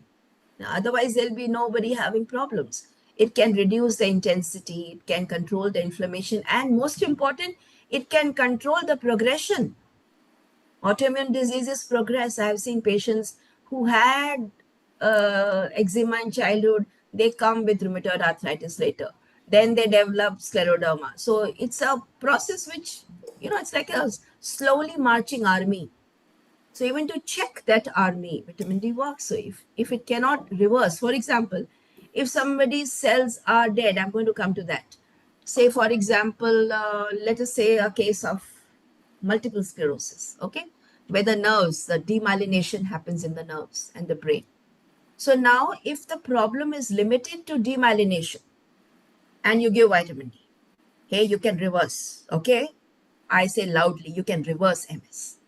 But if there is axonal degeneration, if the nerve is gone, long-term gone, the patient already has problems of nerve damage. It could be a foot drop, it could be flabbiness, it could be sitting on a wheelchair because muscles have no strength. You cannot reverse it. Okay? When there is cell death, already happened, difficult. But if it's only inflammation, partially involved cells, you can reverse the course. Okay? So this is the principle. We give it to all autoimmune conditions, high dose D. But as I just mentioned, some conditions where the calcium production occurs, like sarcoidosis, we become careful, right? Then hyperthyroidism responds beautifully to lower doses of vitamin D, where you don't give too much vitamin D, because Graves or hyperthyroid will make more calcium. But by giving lesser doses, you can reverse it. I'll show you cases, case histories, unbelievable results in hyperthyroidism, okay? So I think this will be a little background to start, and then many of your questions will get answered. Please, Dr. Surendra Kumar, wait. I'm coming to autoimmune disease. Okay, just wait. Okay. So let me start the presentation. Give me a moment. I'm starting, huh? The part 2. Sure.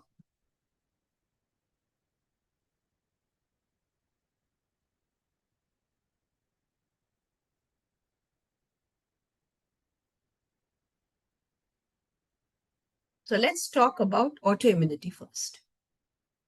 What is autoimmunity a bit? Then we'll move on to the Coimbra protocol. Autoimmunity in context of vitamin D. Sorry, what happened?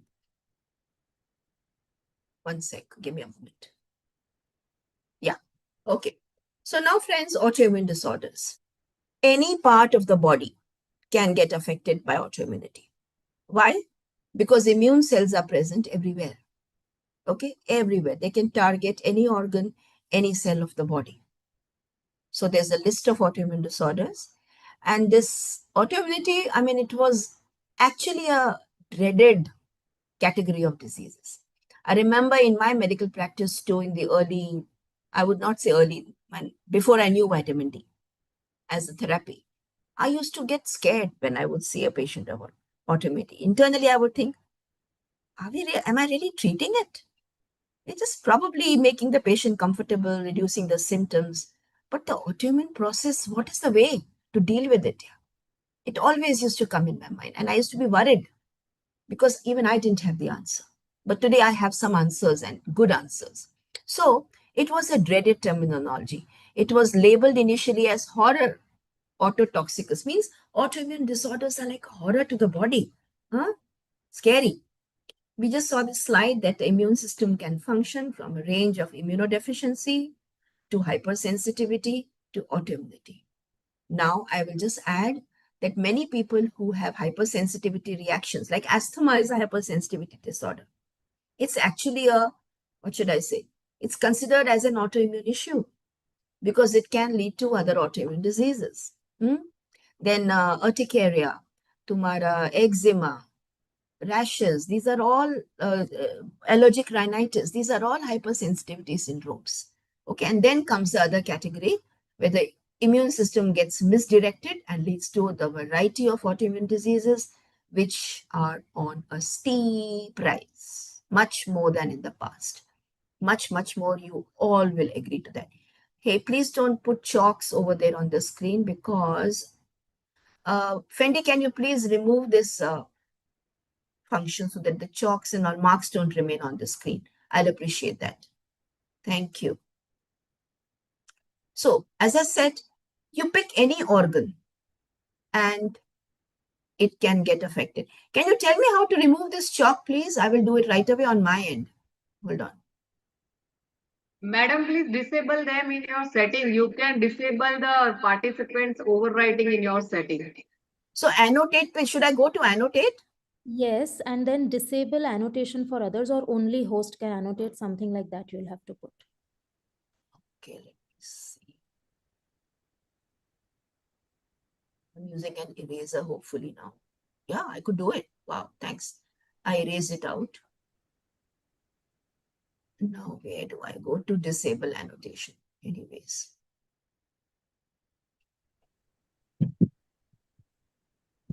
Okay, I hope nobody else. Please don't use your chalks there, huh? Because then the whole thought process is also getting disrupted for me. Okay, so autoimmune disorders can affect any organ of the body, as I mentioned. Okay, not just the big ones, but every organ is important, as you can see. Quickly, briefly touching upon the common ones. Hashimoto's, it is so common now. Thyroiditis.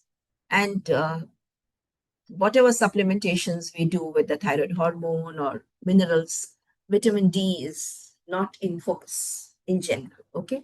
And if early in the course, if vitamin D is corrected and given and kept at least in the high normal range, we can definitely prevent the progression. But the sad part is when patients come to us with some other autoimmune disease, we realize, Kiare, this patient also has thyroiditis in the past. And I see it in more than half of my patients of autoimmune diseases. They already have had Hashimoto's thyroid, and the thyroid gland is significantly involved, let me say damaged, and the thyroid hormone replacement has to go on for them. But early, if it was probably targeted vitamin D therapy, we probably could have got down the requirement of hormone replacement therapy. Okay, so this is one very common one. Then, of course, rheumatoid arthritis. We know it's a very common one in India. It's very common, rheumatoid arthritis, where the immune mechanisms are targeted against my own joints, small joints of the body. The cartilage gets damaged, then the joints get deformed. Now, if somebody is starting vitamin D therapy when the joints are badly deformed, hey, you cannot reverse the deformity much. But if there's only inflammation there, which is giving swelling and all, you can control it. You understand? Then if somebody is already taking immunosuppressive therapy, right? Or nowadays we have biologics, right? Then the response of vitamin D is less because there are other mechanisms which have been involved in that. But still we try.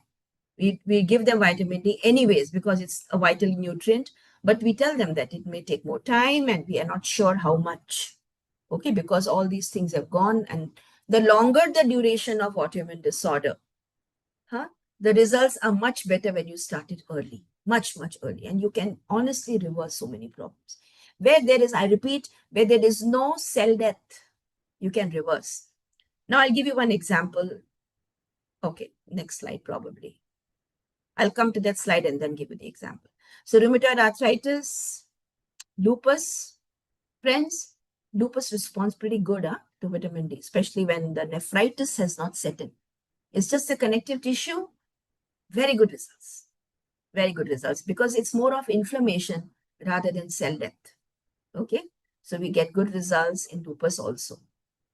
Myasthenia gravis, not too many patients I've dealt with, but I have, and we've had good results in myasthenia also, where the target is the receptors at the nerve junctions for the autoimmune process. Oh yes, multiple sclerosis. It was a rare disease in the East.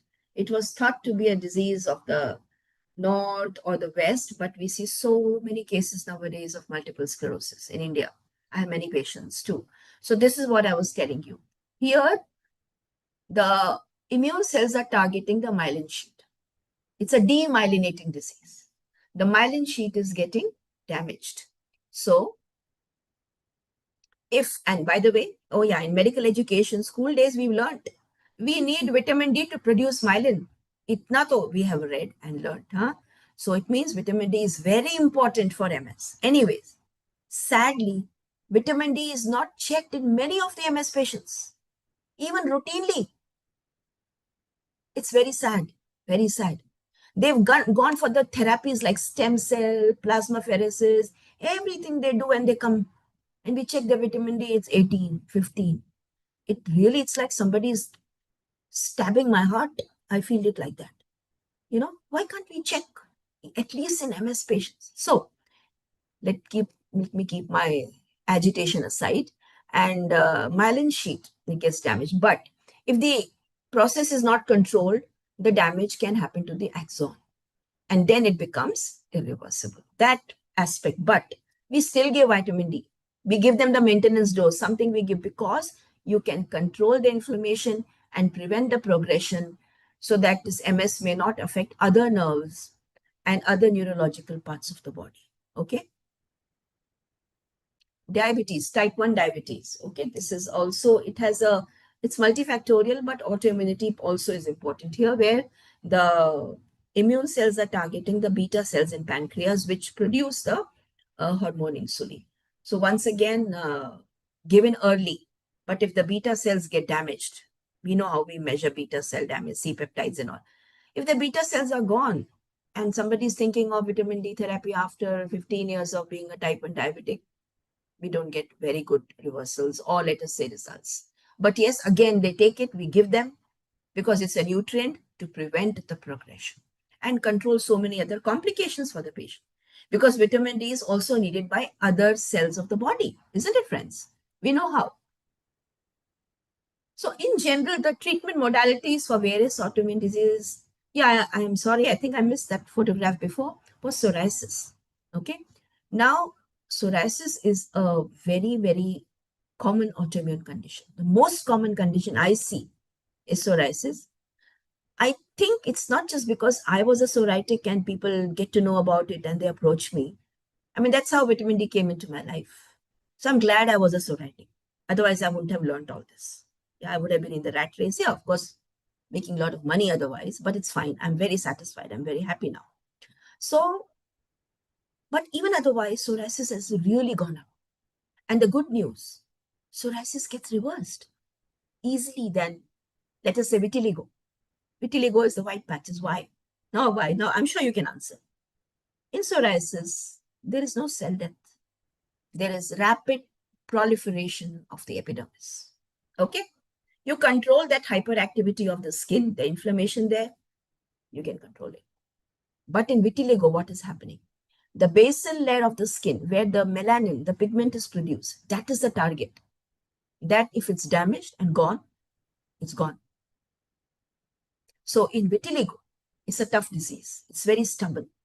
But very early in the course, when it is reddish white, pinkish white, you can control it better than when it becomes white. You understand? Yeah. But psoriasis, the results are good. All right. But if there is psoriatic arthritis, means the autoimmune process has not just involved the skin but gone up to the joints.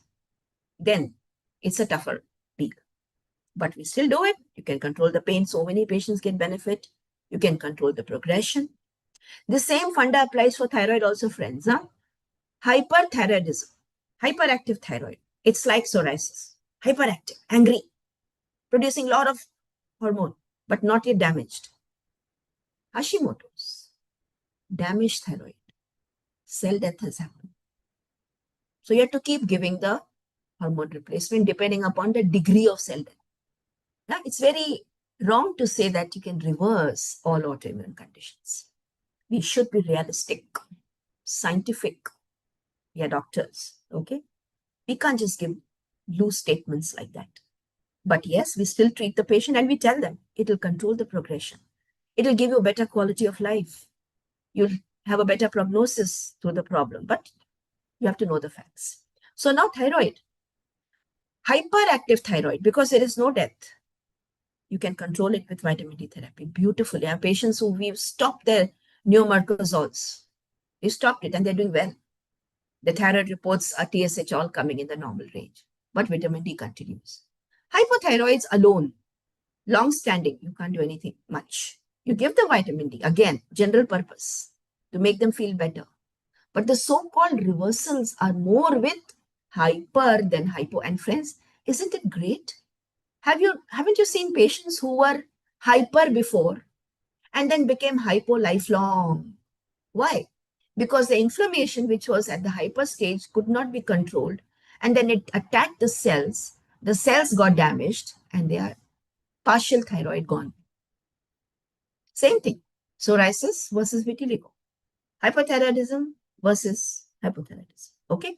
So hyperthyroids, we can say, I use the word, we can save their thyroid gland from getting damaged. In fact, in medicine, there is a radioablation therapy.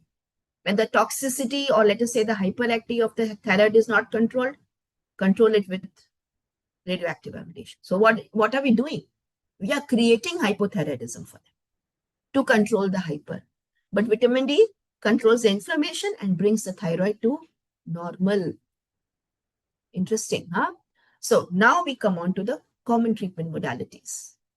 Obviously, symptomatic treatment, anti-allergics for the itch, NSAIDs and, pain relief, steroids to control. Sometimes the inflammation is so bad, you have to give steroid in the beginning. I don't say don't give. Okay, and if there's any patient who's coming to me who is already on some treatment, it could be biologic, it could be immunomodulators, therapies like so many are there. Sometimes RA patients are taking HCQS, they are on steroids. Take it for a while. Don't stop it suddenly because you will get a rebound. Don't do that. Vitamin D will take time, I tell them. It takes time to take over. Give it some time. Let that therapy go on. And once you start feeling better with the addition of vitamin D, then you know, yeah, it's because of it, because your old things are continuing and you feel better. Then I will help taper off your past medicines. But it is slowly done. It is never, never stop suddenly. Okay? So we allow them to, we respect all therapies. We don't say that this is good, this is bad. No. They have their own role to play.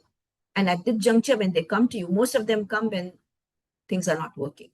There are very few who come early. I wish early autoimmune disorders patient would come, and then we can really get much better results. So symptomatic treatment, replacement therapies like we give thyroid hormone for Hashimoto thyroiditis, or let us say hypothyroidism. We give insulin to type 1 diabetics. This is replacement therapy, isn't it? Then there are so many immunosuppressants in the market. This thing, methotrexate is there, cyclosporin is there, Tumara, Aparizo is there, so many are there. Then the disease modifying agents have come. They come in disease modifying category. Then now in today's time, we have the biologics, which work on a special limb of the immune system, some to control the TGF, some to control the TH17. They're called targeted therapies. But honestly, friends, we have seen so many patients. After a while, the response is not the same as before, and the side effects are much more than what you can think of, or let us say they are much more than the fear of vitamin D toxicity. Number one, there's not much toxicity at all. I use the word fear of toxicity. Those side effects we don't even talk about. Every medicine has side effects, my dear friends, and they're expensive. Yes, they're expensive biologics. So the point is, the earlier we start, the better it is, vitamin D. Okay? All these are your various treatment options we just discussed, which are marketed also because they are big business, for sure. Vitamin D will never be marketed for autoimmune disorders, okay? Because it is not big business. It affects big business, for sure. All right. The various reasons for autoimmunity, we know. I'm not going to get into the theory, but I'm going to get to your vitamin D mechanisms here. So this slide shows the vitamin D conversion in the body. It will be like a revision to the calciferol. Ergocalciferol is D2. Cholecalciferol is D3. D3 is from, let us say, the animal source, and ergocalciferol, or the D2, comes from mushrooms. Okay. So in whatever form we take the calciferol, cholecalciferol is commonly given, and it is found to be a little more effective even otherwise. And long term, now it is a synthetic molecule made, so it's nothing about animal source. They make it now, okay, which is great. So in the liver is the first, level of conversion, where 25 hydroxylase enzyme is there, and it makes it 25 hydroxy. Then it goes into the kidneys, where the enzyme 1-alpha hydroxylase is there, and it becomes 1,25 dihydroxy T3, which is the calcitrol, or the active form of vitamin D, which then goes to intestines and does all the functions, bone, cells, and all. Okay, and this is one mechanism. Now, here you see one more thing. The same 25 hydroxy D3 made in the liver can also go into your immune cells, because the immune cells also have the same enzyme which the kidney has, 1-alpha hydroxylase. And within the immune cells, within the macrophage, you make your vitamin D to work inside the cell. It doesn't have to come in the blood. Friends, this is a very important point. Very important point. You know why? Because if it is made inside the cells, there is no chance of hypercalcemia. Point. Calcemia in blood. It's made inside the cell. Okay? So the fear of hypercalcemia, the possibility of hypercalcemia also becomes much, much less. Toxicity is because of hypercalcemia, as I told you, not because of high vitamin D in the blood. Okay, so now inside the macrophage, the same thing is being, our dear vitamin D gets manufactured. And to make this happen, there's a, let us call it the gene CYP27B1. Important, because if there is a genetic polymorphism of this gene in the VDR pathways, this conversion gets affected. Okay, now this is one of the genetic reasons of multiple sclerosis. Genetic polymorphism in CYP27B1, not even in MS, but in many other autoimmune diseases. There are so many genes. We are not going to get into which gene for which disease. There's so many. You can read it, you can just Google, you will get to know, because they all have been identified and are being studied. Somebody had asked me on the group, is it important to do genetic studies to prove or demonstrate VDR? Friend, if your patient wants it and can afford it, sure, please do it. But you can't at least I don't make it a norm, because a patient coming to me for autoimmune disease has vitamin D resistance. What do I prove? It is there. I have to treat it. The patient comes to us for treatment. Okay. And once you do the treatment, by the way, with vitamin D, which is a genetic modulator, mind you, it's a genetic modulator too. So it will change the genetic expressions. The wrong genes get suppressed and the good genes get activated. So it's not mandatory. It's not a must that you do it. It's pricey. It's not easy. Okay. And what do you get? You have to give the same treatment. The treatment is the same. Okay. Right? So I think I've answered that question, which was there on the group. Now let's see inside the immune cell. Friends, I made this slide myself, so I'm very proud of it. Now here you see inside the immune cell, the vitamin D, in the liver, it becomes 25-hydroxy D. It comes inside the immune cell. Now what is happening inside? This enzyme, 1-alpha hydroxylase, is there, which is expressed by the gene CYP27B1. If this gene is not there or not working, this enzyme will not be there or will be less. And then the intracellular conversion will not be that much. It depends how much is the degree of genetic polymorphism. 25%, 50%, 75%. Even that happens, huh? Too many things. Okay, so with the help of this enzyme expressed because of this gene, it gets converted into 125 dihydroxy D3. Okay. And if there is a polymorphism in this gene for this enzyme, it can favor immune disorders. Now, this 125 dihydroxy, which gets made inside the cell, it goes to the nucleus, where there is the VDR, vitamin D receptor. It influences the functions through there. And then what are the possible things that happen? T regulatory cells, if you remember that slide, are enhanced. Th17 is suppressed. And at the innate immune response level, the natural antibodies, the natural antivirals, cathelicidins, and beta defenses are increased. So can you imagine? Now you can at least visualize something happening inside the cells looking at this slide. Otherwise, it all looks so impossible. This is what happens inside the cells. Okay? I'm going to just repeat this slide for you. So D3, liver conversion, comes inside. If the enzyme is there and there is no genetic polymorphism of a great degree, yeah, you see the conversion into the active vitamin D, which works on the VDR in the nucleus to express good things and suppress the bad things, whether it's innate or whether it is adaptive immune response. Now, the point is, if there is genetic polymorphism here, right, and the patient has an autoimmune disorder, you give vitamin D, it's not going to be that effective because the conversion is limited. So we have to give more vitamin D to overcome this vitamin D resistance. I repeat, we have to give high doses. Why? Because there is vitamin D resistance seen in autoimmune disorders. It is proven. There are tons and tons of publications on this. I can share everything with you on your groups. It's such a big group, we can't share by email. Sorry, we've not done that. I'll put it on the group. So the pathogenesis of autoimmune disorders. What is the point? Genetic polymorphism of the VDR, the vitamin D receptors. And that's why the need for giving more vitamin D to do the immune modulation. Okay, we will come to that, how to monitor, how to know. We are coming to that. Okay, just bear with me. The PTH will come in the picture now. So let's go back to the same slide we have seen. It's a nice one though, that these mechanisms are brought into balance. Vitamin D knows where to balance what, right? That's why, although it is called as it's not really a steroid, it is like a steroid action because it knows what to suppress. But it's not a steroid. It cannot suppress the good things. A steroid, if you take, it is going to suppress the Treg cells. It is going to suppress everything of the immune system. You understand? So initially it's fine.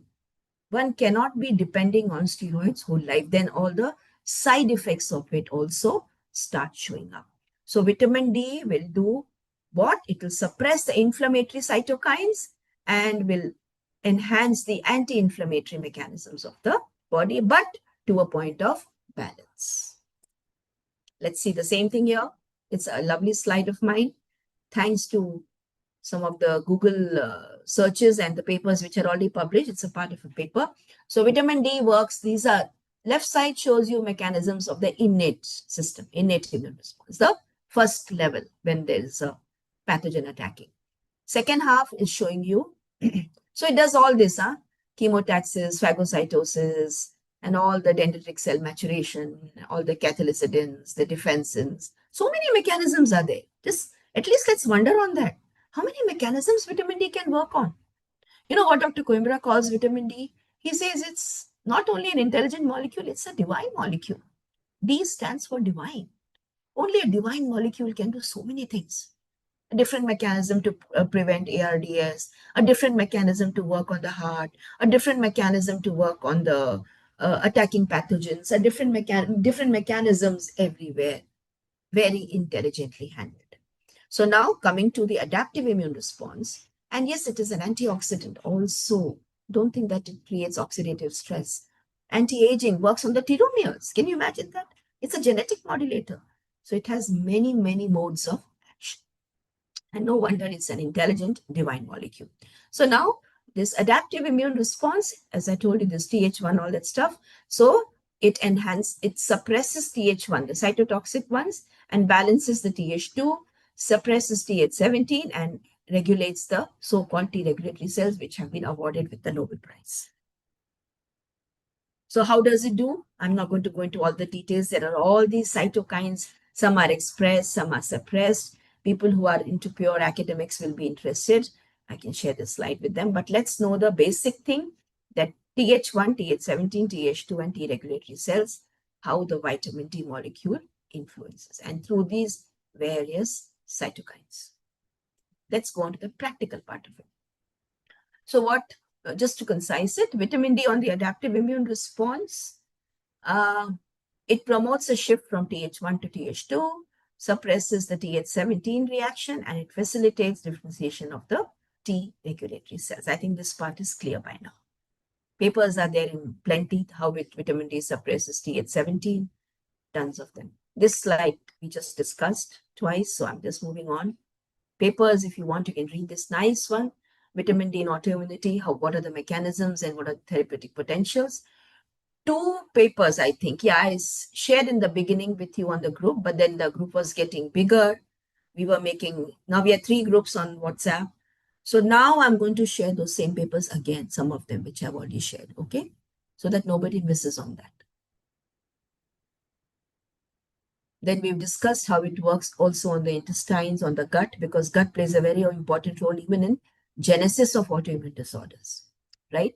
Again, mechanisms, allow me to skip them. I can talk about them, but the point is that whether it is dysbiosis, whether it is inflammation, whatever, vitamin D work, and these are the causes of autoimmune diseases.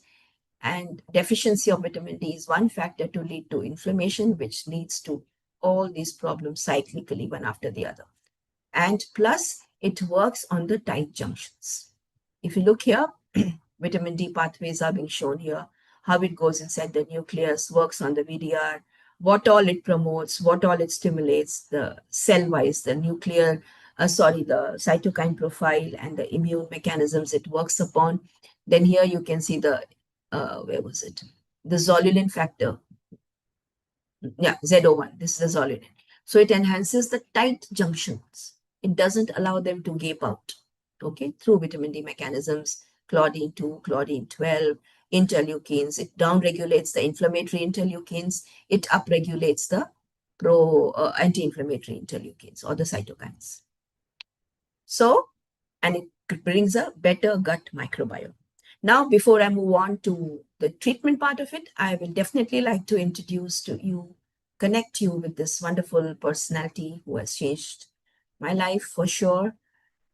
direction of my medical work is Dr. Coimbra. He's from Brazil, Sao Paulo, a neurologist, PhD, MD, and he focused on MS patients more, multiple sclerosis patients more, and started treating them with vitamin D because of the reason vitamin D is needed for myelination.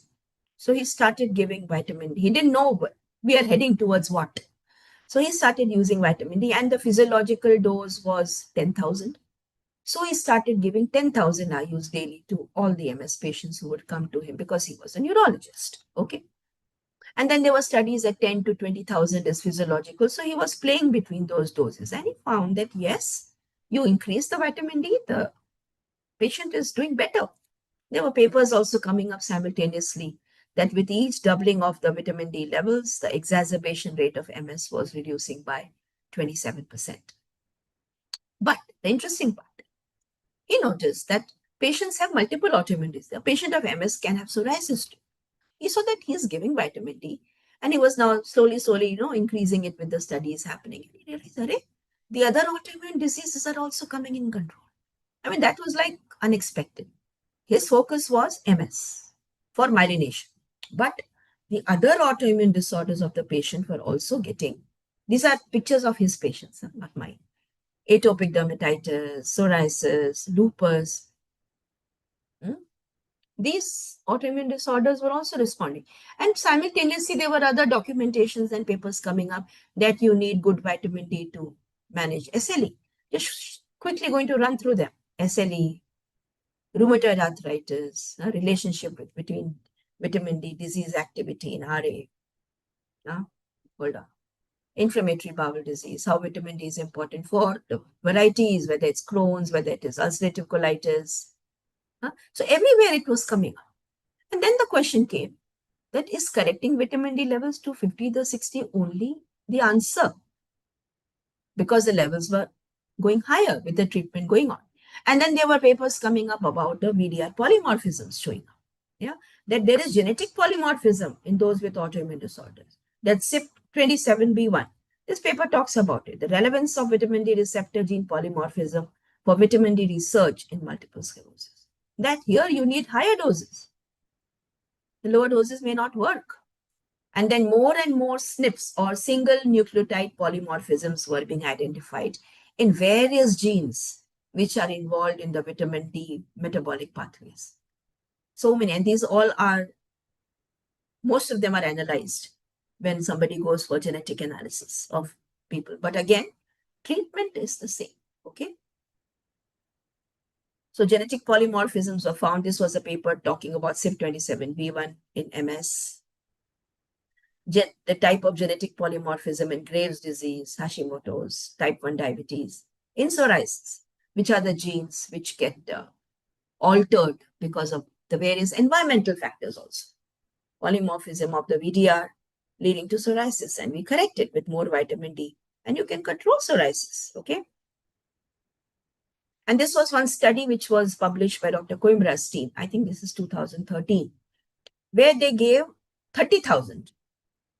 They gave 30,000 international units per day. Mind you, it's per day, okay? The dose he was giving. Why he was giving per day, we are coming to that. Per day, 30,000 was given for 6 months in vitiligo and psoriasis, and the results were published and documented. This was like a pilot study done. But it doesn't mean that everybody needs 30. Now, don't take this message, friends, because we are so protocolized mentally. I have patients who've responded to 20,000. I have patients who needed 60,000 a day in psoriasis. I have. I'll show you their pictures. I can show you their videos also, if we have time, how they are delighted. Yeah, how their life has been transformed. But they needed high dose. Why? Because those who needed high dose, their degree of vitamin D resistance was more than the patient who needed 20,000. It's not written on the face. Who will be more? But yeah, people who have multiple autoimmune disorders, the vitamin D resistance is higher. For example, say a patient of hypothyroidism and psoriasis versus only psoriasis. Or a patient of psoriasis, I have patients psoriasis and arthritis. they will need more because there the vitamin D resistance is also more the number of organs involved, more is the vitamin D resistance. So anyways, coming back to this pilot study was published where 30,000 it started.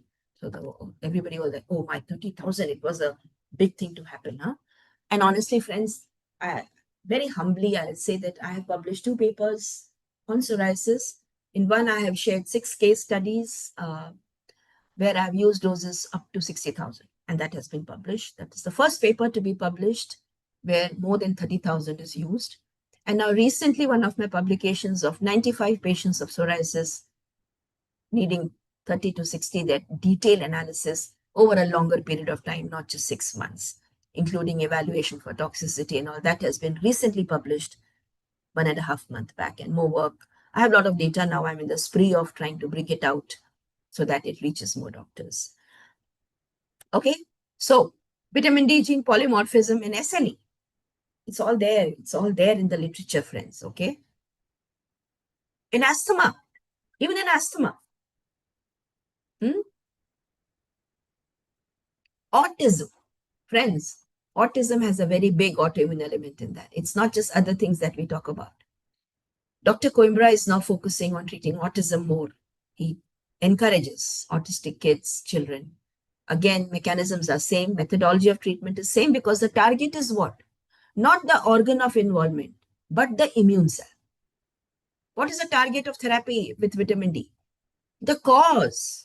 We are not suppressing. We are trying to treat the cause out, at the level of the immune cell. So here too in autism, the interleukin 17A mechanisms have been identified in the causation.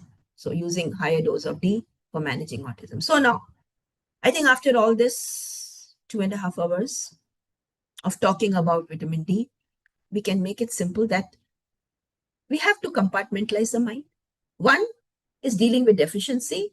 2, dealing with vitamin D resistance.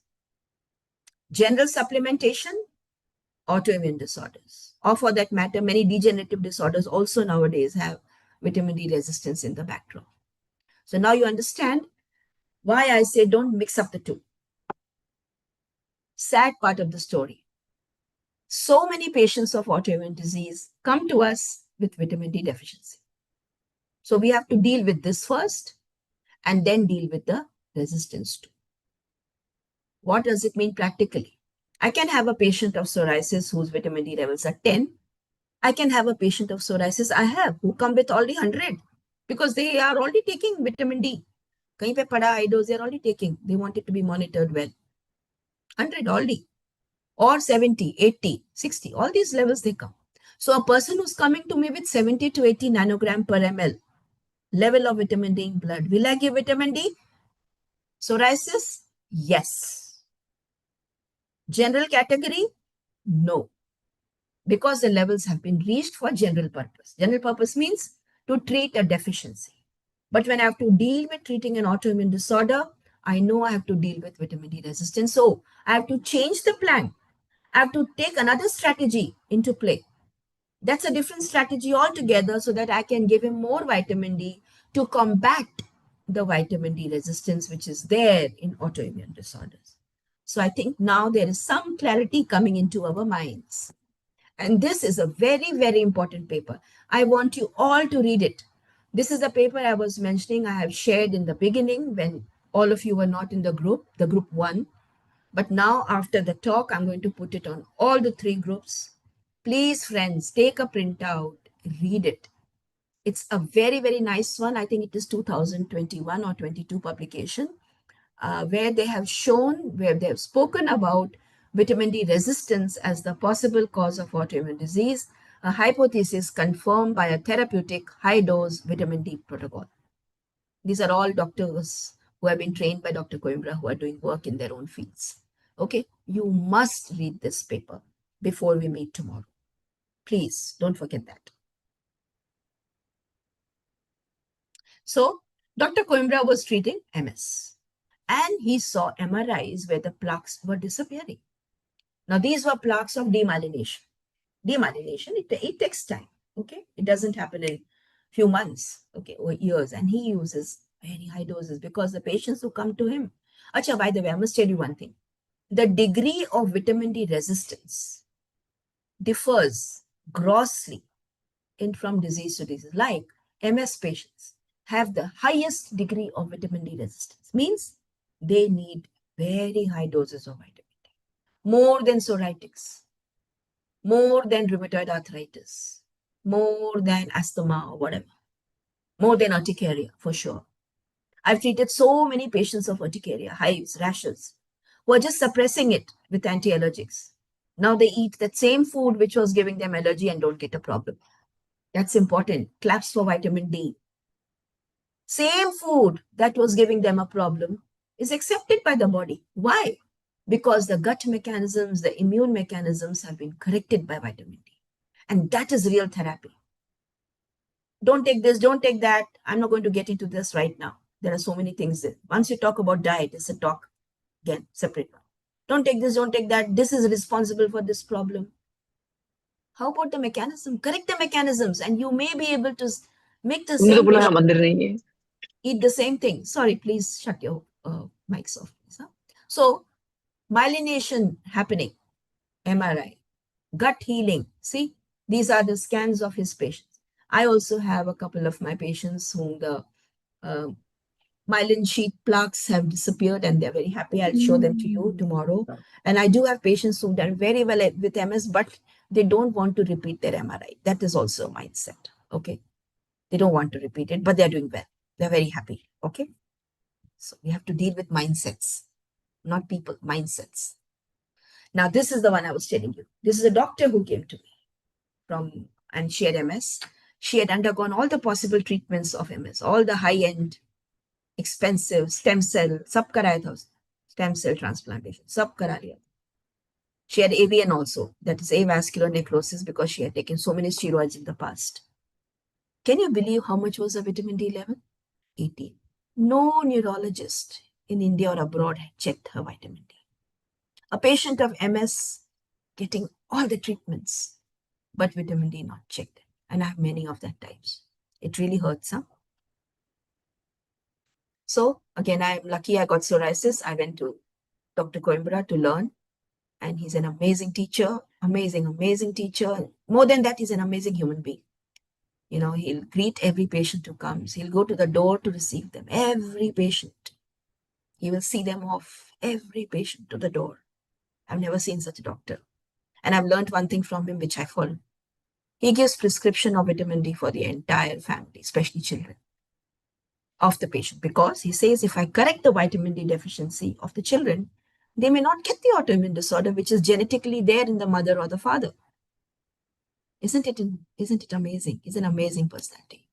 I'm so glad that I got to meet him, learn from him, get emotional. Okay, so what does he say? When there is a deficiency of vitamin D, the person cannot regulate, which means stimulate or reduce the activity of so many biological functions of the immune system. So the deficiency of this one substance amounts to a disaster for the immune system. So it's nice that the immune system is in focus nowadays because of COVID and now all the, what should I say, the Nobel Prize for medicine going for immune system. Solutions are also important. And I hope one day comes that vitamin D molecule gets duly recognized as an answer for the immune system. So here also sunshine in a capsule is needed. And when you're treating a patient with vitamin D, I tell them you're taking natural therapy. It is naturopathy also. It's not any other pathy, or I love to use the word, it is common sense pathy, because we are correcting something which your body, your cells need. Okay. So how to correct it? What is this Coimbra protocol? I'm going to do it now with you, friends. I know you're saturated, maybe super saturated, but I'm going to start tomorrow again with what I'm doing now for the next 15-20 minutes, because this is the Coimbra protocol, PTH and all the mechanisms. I will talk now, and I will request you to listen today also and tomorrow also, because it doesn't come in one go. Okay, so give me a moment. I will just change my presentation.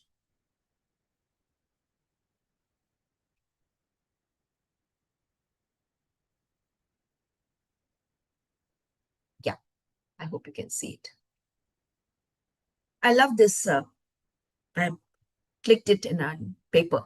I think this was in the US, that it talks about science. Science is constantly moving forward. Right? There is always more to learn.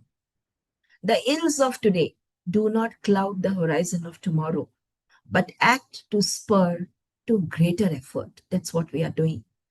So I see a blocked mind in my medical colleagues. They just don't want to hear about vitamin D. It's sad. They just don't want. I don't know why it's there like that, right? But that is not scientific. Science is progressive. Science moves. Science evolves. And that's what we are doing today. So let's come to the Coimbra Protocol, which is popular. You can always Google and get to read a lot about it. But friends, it is not possible to administer Coimbra Protocol because many patients try to do it themselves. It is a medical treatment. It is not just going to a medical store and purchasing vitamin D supplement and start taking it. It has to be monitored. Otherwise, patient number one may not get the real benefit. Number two, side effects. Then you'll say, oh my God, I got hypercalcemia. Okay. So let's understand this. Here, the purpose is dealing with the cause of the disease, the root cause, treating it. And what is that? Abnormal vitamin D metabolism, which manifests not just as patient will have either a deficiency and for sure vitamin D resistance. Okay, we have to deal with that. Slide, I'm skipping now because I think it's pretty ingrained, but yes, let's know that we are focusing on intracellular conversion of, or let us say intracellular manufacturing of vitamin D. We want that to treat autoimmunity. We don't want to just get it from the blood into the cells because again, the amount coming into the cell will be less. Two, there are more chances of hypercalcemia. There are, okay? So let it happen, let it get converted inside the cell. Safer, and you get more inside the cell for the action.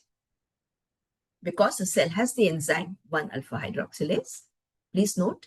And 2, if there is VDR, which it is there, we may need more dose of vitamin D. So what is this Coimbra protocol? Fundamentals. Vitamin D has a potent immune regulatory role, which we know. Autoimmunity is found to be associated with resistance to the effects of vitamin D due to genetic polymorphism. I'll repeat, autoimmunity is found to be associated with resistance to the biological effects of vitamin D. It means they don't show. That immune modulatory function will not happen with the doses we give for supplementation. Or let us say, patients come to me, I've been taking vitamin D, I have psoriasis for 10 years and I take 60,000. There are many of them even once a week, they continue 10,000 a day. They think 10,000 if I take every day, or I'm taking 10,000 a day. It's not going to help much. You may need much more. Okay, and we'll come to that. So what do we do to compensate for the resistance? Higher levels of vitamin D supplementation needed. 1. 2, it has to be taken on a daily basis because you want a constant, production or availability of vitamin D inside the immune cells. Why? Science. There is science behind it. The half-life of vitamin D is 15 days approximately in the blood. But inside the immune cells, the half-life of vitamin D is 24 hours. Point. It is 24 hours. So if I take once a week, whatever is made on day 1 inside, and how about the other 6 days? You understand? So when we are dealing with this, where we have, or let us say when we are banking upon intracellular production of vitamin D, we prefer to give it daily. Okay, right? Theory, let's understand the fundamentals first, then practically how to do it. So the individual requirement, now this is important. You cannot say what is a protocol, or people ask not protocol. What is the dose of vitamin D for psoriasis? Please don't ask me this question, okay? It can be 20,000 to 60,000 or even more per day. It depends upon the patient's individual vitamin D resistance.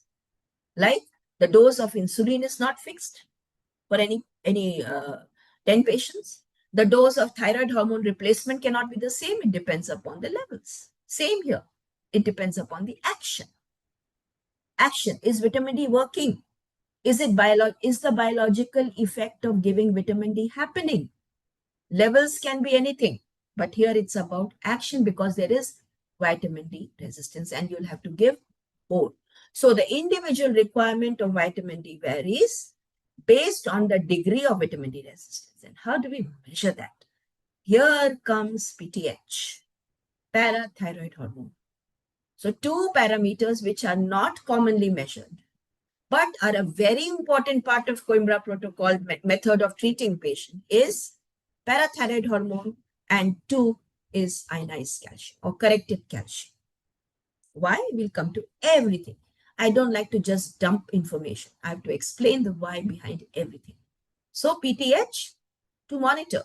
PTH, not just the value, but the change in PTH. We'll see now. So what does Dr. Coimbra say? I'm going to just keep quoting it. He says, we started using vitamin D in the treatment of autoimmune diseases in the patient's own interest, meaning our goal was not to do research, not to convince anyone. It was simply to meet this second basic principle of medical practice. Offer the best benefit you can to your patient. If the patient is deficient in a known, well-documented, potent immune regulator, correct that deficiency. If he has a resistance to it, give him a higher dose that can make up for the deficiency. So these were the guiding principles of Dr. Cicero Coimbra. And how did he started using this PTH? Because vitamin D and PTH have a very, very, strong biological relationship. I know it's physiology, but now don't you realize that real therapy is cellular? It's not just symptomatic correction. It's all internal correction, mechanisms, physiology, biochemistry. These subjects that we read are so important. So vitamin D and PTH have an inverse relationship. Means as the vitamin D levels go up, the PTH comes down. I'll repeat. Vitamin D and PTH have an inverse relationship. As the vitamin D levels go up, PTH will come down. So what does it mean? It means that this is what we can commonly see. Now, these are all my autoimmunity patients who came to me with some or the other problem. Now, we check PTH for everyone before we start. Now, this is the first thing. When we are dealing with compartment number 2, we are not correcting only a deficiency. We have to see that what vitamin D we are giving, is it working? And how do we do that? We see by noticing the change occurring in the PTH. Not the level of PTH, my dear friends. Once again, there are many people who think it's the level of PTH. No, it is the change. So it means we have to periodically keep checking the PTH on this protocol. Vitamin D levels can go up. I have patients whose levels have gone above 300. Trust me, I can show you that. They're doing fine. How? I'll show you. We monitor their PTH. Okay. So now let's come to the starting point. So this is a patient with vitamin D low and see the PTH. PTH normal range with labs is 15 to 65 picogram per ml. So upper limit was 65. It has gone to 100. I have patients whose PTH may not be above 65. Whatever we try to find the starting point, at the starting, it could be 30. It could be 35. Fine. That doesn't matter. What matters is when I check it after 1 or 2 months of taking daily vitamin D, has it reduced? How much is the reduction? If it's not adequate, I need to give more vitamin D, whatever the levels may be. Okay, hold on. Coming to it. Many times you'll see it being discussed. Another patient of mine, see, such low vitamin D, such high PTH. Okay, and you give vitamin D, we want to see the PTH coming down. Now her levels are all fine. They've come down because she needed more vitamin D. It's not just a deficiency correction. Now, one point to make. Don't check PTH for general purpose. Check it only for people who have autoimmune diseases. Why you want to put a hole in their pocket? They don't need it. General purpose, just check the levels, correct it, keep it to 50, 60, 70 nanogram per ml. You're doing your duty. Okay. But when it comes to autoimmune diseases, don't start vitamin D therapy without checking PTH. Don't do that because you won't be able to monitor it then. You will not be able to know the change in the PTH. So I do have patients who come to me, they are so anxious, so restless, they are so fed up with their problem. I want an appointment today. I want an appointment tomorrow. Please, please, please, doctor, see me. I'm in great trouble. I say, see, I cannot anyways help you immediately.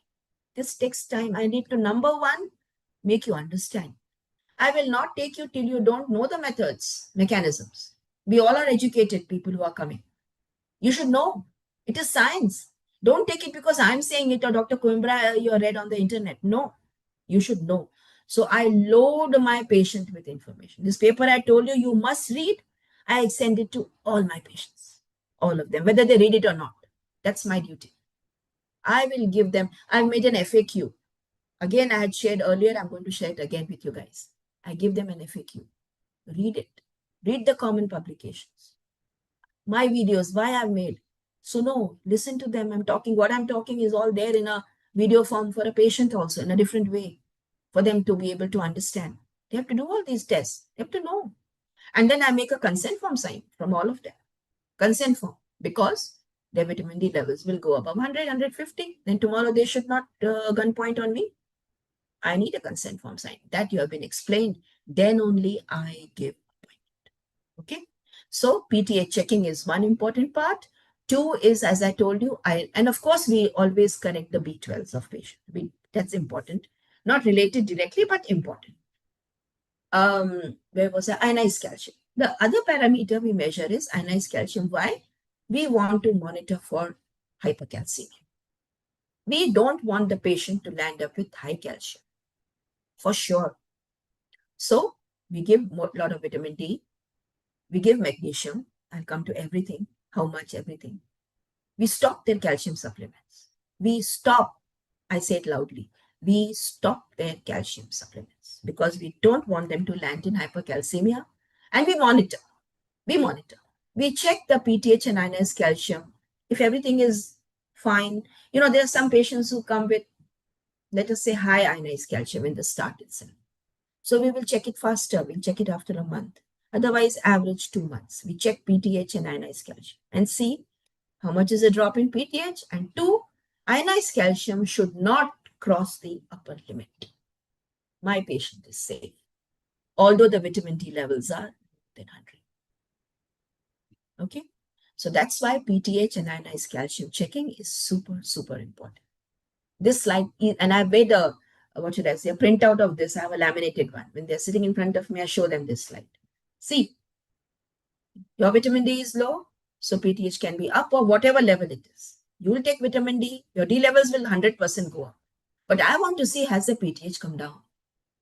And based on that, I'm going to decide whether I need to give you more vitamin D or reduce the vitamin D or continue the same dose. By the way, friends, on an average, that paper which I've told you, vitamin D resistance one, it has a chart. I'll show it to you now only in a while. The dose per disease, for each disease per kg body weight wise, on an average, what is the dose? Okay. So on an average for common conditions, I have seen you need 500 IUs per kg body weight per day. 300 to 500 IUs per kg body weight per day. For MS, as per Dr. Coimbra's paper, don't get a heart attack. 1,000 IUs per kg body weight per day. That is the requirement. It's there published in that paper. There's a chart. Please see that. Okay. I know you all are dumbstruck. It's fine. Even I was. It takes time because we are not, it's like a new language we are learning. So let's come back to the fundamentals. Forget the doses right now. I'm just priming your mind that tomorrow when you see some cases, you don't get the shocks of your life, but you see good results also and how to deal with it. So now PTH What is the target of this therapy? How to monitor is not by PTH levels. It's not by vitamin D levels. It's by PTH suppression with vitamin D. That is the index of vitamin D action, utilization, the biological effect of vitamin D. So we see how much vitamin D is used by the body is more important than how much is given or how much are the blood levels. Now, if PTH levels are not dropping, the body is not making proper use of vitamin D due to vitamin D resistance. And this is how we know vitamin D resistance. You can't quantify it that this person has so many units of vitamin D resistance. This person has so many units of vitamin D. No. Our body is a living body, right? It speaks to us with actions, right? Is it happening? You see if the PTH is coming down. And that is the index of vitamin D utilization. It shows the individual level of vitamin D resistance. So I'm showing you my report. This is what my report way back when I was taking high dose D. I had developed, not psoriasis was over, but I had developed LPP, lichen planus pigmentosa. My skin was dark. My neck, my face was so bad that I could not show it to people. But I still worked. Huh? Patients would ask me, how come you got it? How come you got it like that, you know? So anyways, that's the time I took more, and I've gone up to 50,000 international units per day. I've taken that dose for a couple of months to crack the problem. To crack the problem, we need high dose. And once the problem gets cracked, then we reduce the dose and bring the patient down to a maintenance dose. This super high dose does not go on whole life, usually, okay? And the type of conditions that we deal with. The earlier you deal with the problem, the requirement of vitamin D will be lower. That's also there in some patients. So now this is my report. There was a time when my vitamin D was 140 or whatever. It had even crossed 150. So I get a call from the lab and he says, doctor, are you okay? You know, because your levels are very high, very, very high. This is the same lab who was showing more than 80 as toxicity. So I got it changed. I said, you know, don't write toxicity word. It can be hypervitaminosis. It can, some labs write excess.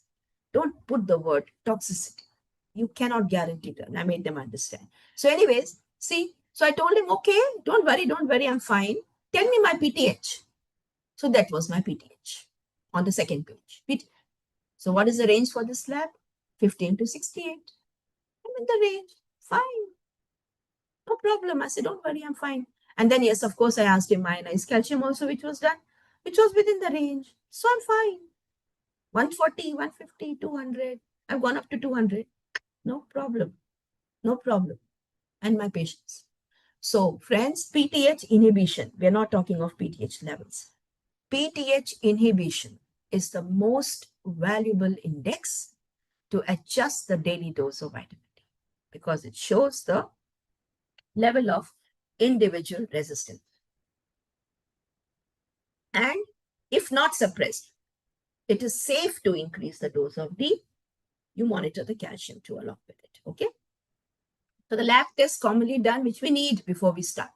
Many people will say, oh, I have done my vitamin D. I said, you've not done PTH and ionized calcium because this information also I share with them through my handouts. You have to do these tests, okay? Then only I can venture out to give you more. And if you don't do it, I will keep you in compartment number 1. Even autoimmune disorder patients. There are many doctors whom I have trained and they follow this pattern, which I think it is right also to some extent. I have been dealing with the most chronic disease autoimmune who come to me. They deal at early level also in their routine clinics. So they say, ma'am, what we do is we first deal with compartment number 1. We don't even talk to them about compartment 2 because then they will not come, which is true. It is true. So they deal with the deficiency first. Correct it properly. Let the levels go up to 80, 90. Nano, tell them we are going to take it up because your immune functions get better when it is reaching the upper limit of normal range, which is 30 to 100. Show them those papers. Show them those documents. We will take it up to 100. You'll be fine and we'll monitor. Many times if they respond, well and good. If they don't, then strategy 2. Then you explain them all these other things and that is another way of working. Okay. But in my way, I check PTH from day one when there's an autoimmune disease. Okay, so we check what all? We check the D levels. And yes, we don't keep telling them to check vitamin D levels every time. Why? Because it is expensive test. Instead of spending 1,500, 1,800 rupees, Indian rupees, I don't know the amount you spend in your countries. In the West, it can be very, very expensive also. So we get nothing by draining the pocket, spend that money in taking supplements and checking PTH and ionized calcium. But there are many patients who want to know. Please do it. We have no, in fact, we are happy. We get academic data, and that's how we are able to see things, right? But please don't be scared. I tell them, don't be scared if you see vitamin D levels above 100. Don't be scared. Your calcium will tell us if you're safe, which you are. We don't see hypercalcemia also that often because we are dealing with intracellular mechanisms. Okay. So we check PTH, we check calcium ionized, and in case in some countries or places it's not possible, another test which is cumbersome for the patient is 24 hours urinary calcium. Yeah. So if there is calcium excess in the urine, more than 250 milligram, it means there is more calcium inside the system. But then they have to collect the urine of 24 hours, give it to the lab, and do it that way. There's another test which we do not as a routine. We do it after what should I say, after they are taking treatment for, let us say, 6 months, 1 year. I have patients who are taking treatment with me for more than 6 years now. Okay, so we do one check which is called as urinary calcium creatinine ratio. It's a spot test. That is one way to also know that excess calcium is not coming into the urine, because the blood can adjust the mechanisms. Our body is a very intelligent body. It will correct the mechanisms, but the urine will give us another picture. So we check the spot test, urinary calcium creatinine ratio. It should not be very high as per the range for the lab. Otherwise, it means more calcium in the system and you have to take measures for that. So calcium, parathyroid are the most important. We check all these things too. And of course, CRP and all that is there. I have started checking at least TSH, T3, T4, TSH for all patients because I see many of them don't even know they have Hashimoto's. They've had Hashimoto's. Their TSHs are already high. They don't even know, right? And if it's very high, we correct it. We give them hormone supplement and vitamin D therapy at the same time. So on an average, we repeat PTH and ionized calcium every 2 months in the beginning when the treat. I think the first 6 months is important where the dose editing responses are being monitored. Usually we get to know the response in 6 months, although there are some patients who take 8 months, 1 year also. There are some patients who show response in the first month, second month. It's all very, very variable. So we do this testing, and once the things are better, we know the pattern, then we can space out the testing time to initially once in 3 months, then we do once in 6 months, and once they are all settled, maintenance dose, we reduce it as a regular. Then we don't even check PTH ionized calcium because we have reduced the dose of vitamin D for them. So initial phase, 6 months at least, I say I want your commitment of at least 6 months before you start. If you cannot give me commitment of 6 months, it's not, then you be in compartment 1. Be in compartment 1. Compartment 2, 6 months commitment minimum, 6 months to 1 year I want. So ionized calcium, friends, why ionized calcium? Why not serum calcium? Because serum calcium is, what should I say? It's an addition of many different types of calcium. In our body, the calcium can get bound to proteins like albumin and all. So ionized calcium is the available calcium which is unbound.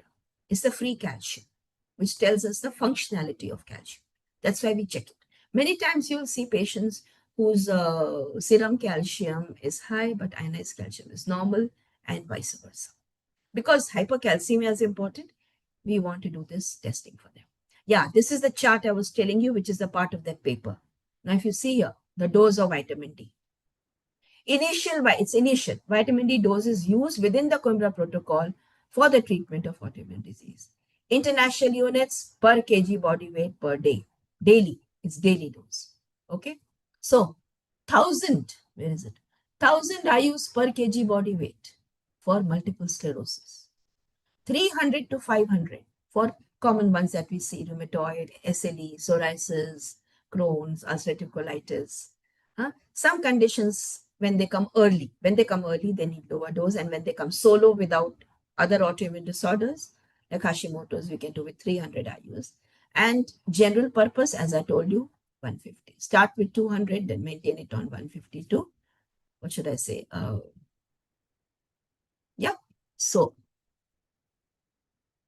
doses are successively afterwards adapted, almost always lower during follow-up, according to a standardized procedure which considers parathyroid hormone and calcium concentrations, as well as the clinical condition. This is very important. I have seen patients who the PTH came down, but it is not, we don't want the PTH to come to 15. Many doctors think that you have to bring it down to the lower limit and then the autoimmune disease is treated. No, no, no, no, no, not at all. It's just a guide. PTH is a very important guide that whether can I give more vitamin D? Simple. It doesn't mean that the PTH has to come to a level to say that, my psoriasis or my problem is cured. Like, for example, I have patients whose PTH came down to, let us say, 20, 30, and their skin is 100% okay. Why should I give more vitamin D? Why? You understand? And there are patients who don't show clinical improvement, and the PTH level is in a range that you can further increase the dose of vitamin D. Sure, you can increase it. So you understand the clinical picture of the patient is also important. That's why the doctor's mind is needed. A written protocol alone cannot work. A doctor's mind is needed to do. You won't believe I have had calls from so many nutritionists and dietitians to join this program, and I have said no to them. Initially, Dr. Coimbra used to encourage, and he stopped because they are not trained to treat problems. They can supplement category 1, but not for category 2. It needs a doctor's mind, which is groomed through years, 5 years at least, 5 to 10 years to reach the stage. It's a tapasya. It's like a prayer we all do, when we are trained.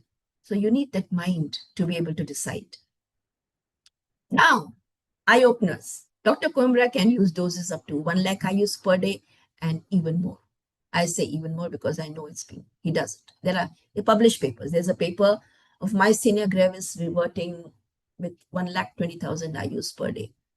I have patients I had to give more than this dose for multiple sclerosis, but now they have come down to a maintenance dose of maybe 50, 60,000 a day. MS patients usually need more vitamin D. This is another great paper I'll share with you. It is a 7 years follow-up of people taking vitamin D doses. 7 years, huh? And by none other than the name you read very often, Dr. Peter McCullough. Okay, so daily oral dosing of vitamin D3 using 5,000 to 50,000 IUs a day in long-term hospitalized patients. Insights from a 7-year experience. Okay, and by the way, there is one thing I want to highlight here. I'm going to read it for you. That in olden times, early 19th century, high doses of vitamin D were used to treat autoimmune diseases. Okay, you see here. I'm taking my pointer here.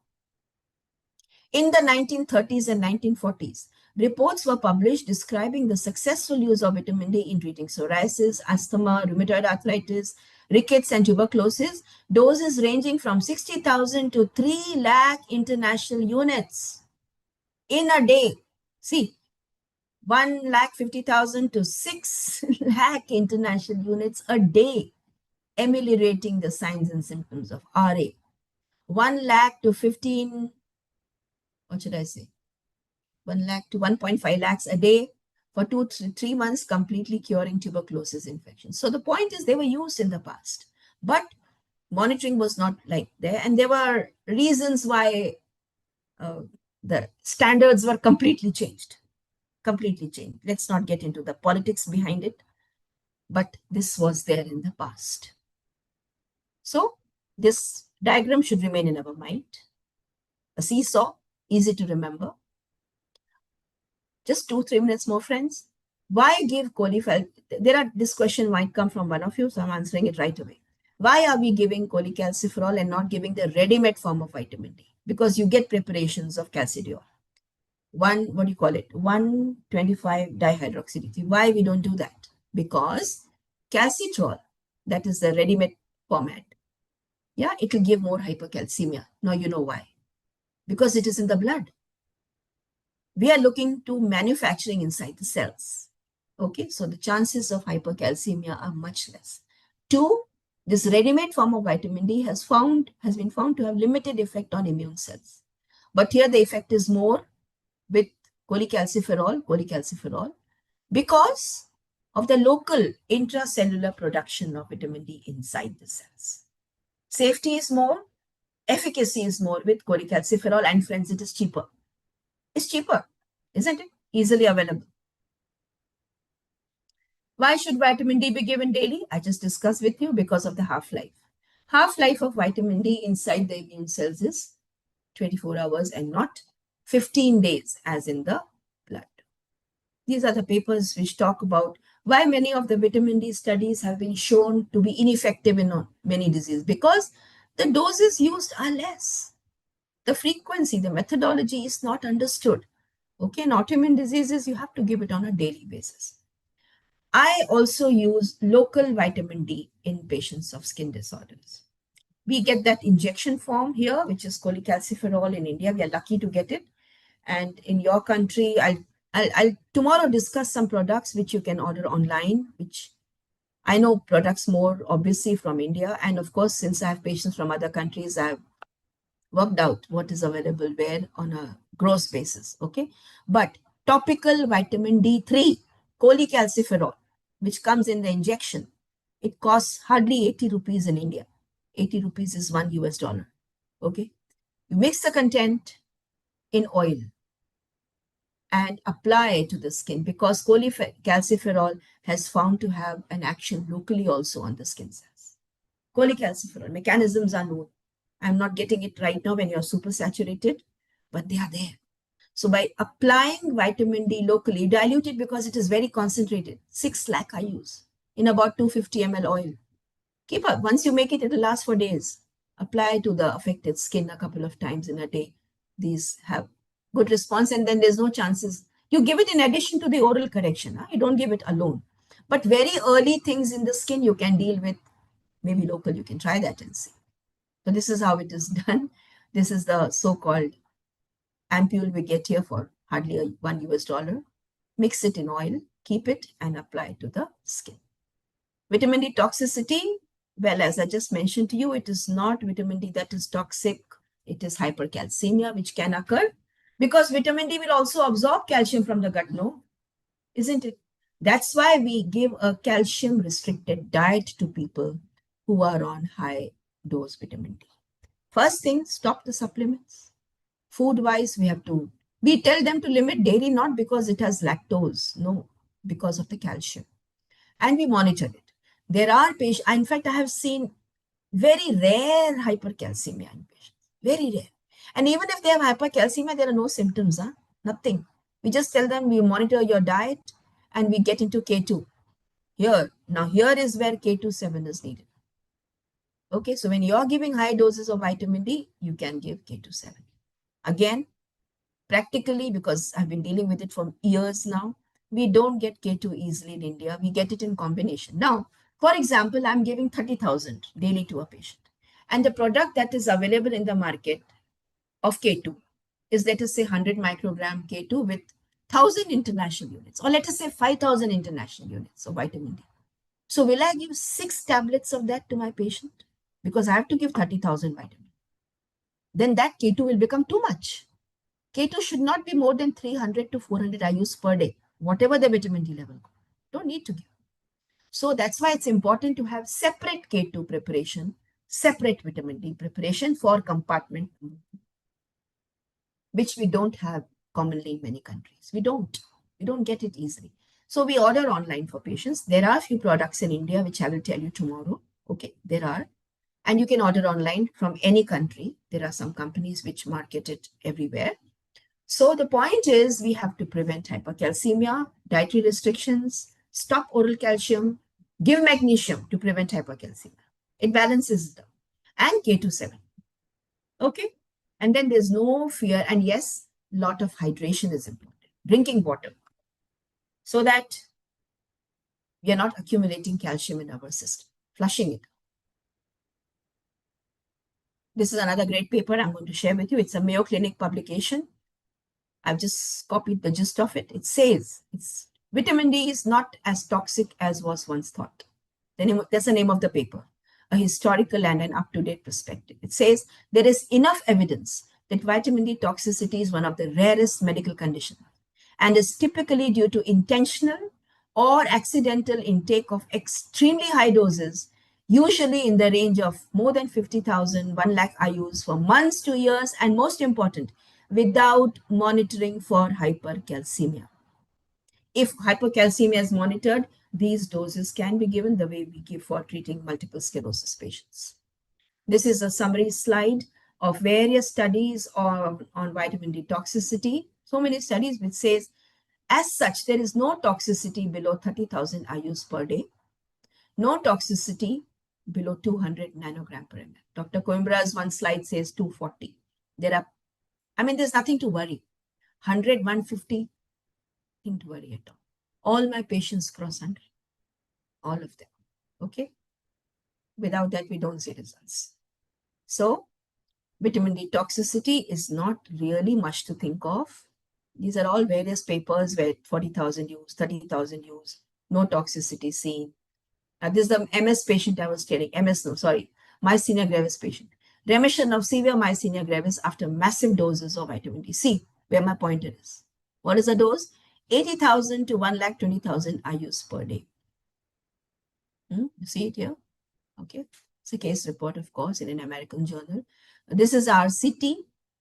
RCT is a randomized controlled trial of vitamin D supplementation in autistic kids, where they gave dose to children in that body weight calculation formula. How much? 300 IUs per kg weight body per day, and with 5,000 being the maximum dose, and they have documented results. So vitamin D in high dose, to avoid, we shouldn't use the word toxicity, but we use it because it is commonly said. What do?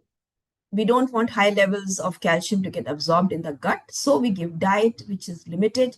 We don't want them to get into hypocalcemia also, my dear friends, okay? We don't want that extreme. That's equally important. We want them to remain in the range. Calcium is important. Don't think calcium is poison. Only thing we don't want, hypercalcemia. So we monitor initially. We try to find there are some patients who come with hypercalcemia from the beginning.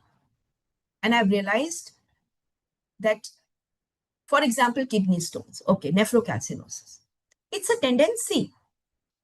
And I've seen that these are patients who usually have family history of nephrocalcinosis, who have early hypercalcemia at the start. Vitamin D levels are low and there is hypercalcemia in the blood. We have such patients. Okay, so nowadays I take family history of kidney stones. And those are the patients I keep my, antennas up for hypercalcemia. Okay, and K2, giving them K2, because they have a genetic mechanism where the calcium clearance is not happening. There are pathways known, there are genes for that. That calcium is not getting cleared from the body. They are the ones who are more prone to getting kidney stones. It's not just vitamin D that is giving kidney stones. Okay, so adequate hydration, diet, periodic check of ionized calcium. And we don't, at the same time, we don't want the bones to get affected with low calcium. We want there, so we tell them to do exercise, some weight bearing exercise, give them vitamin K2. And for patients who are on very high doses like MS patients, we give them bisphonates as well. So monitoring, we saw this, PTH should not be too low and calcium should be within the limit. PTH, and we'll check all this tomorrow in detail. We balance it with magnesium, K2, as I mentioned, to prevent hypercalcemia, hydration. I think we'll talk about this tomorrow. Finally, vitamin D toxicity. It's like worrying about vitamin D toxicity is like worrying about drowning when you're dying of thirst. We are all starving for vitamin D and we are thinking we are drowning.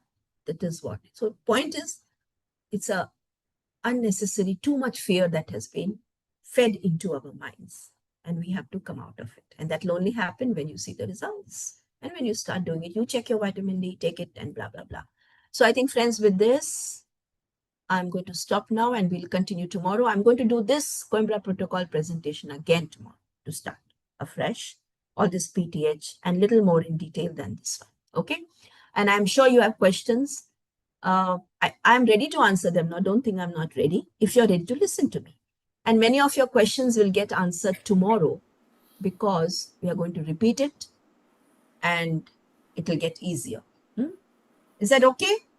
Thank you for all your compliments. I really appreciate that. And I think we will meet tomorrow. 10 o'clock sharp.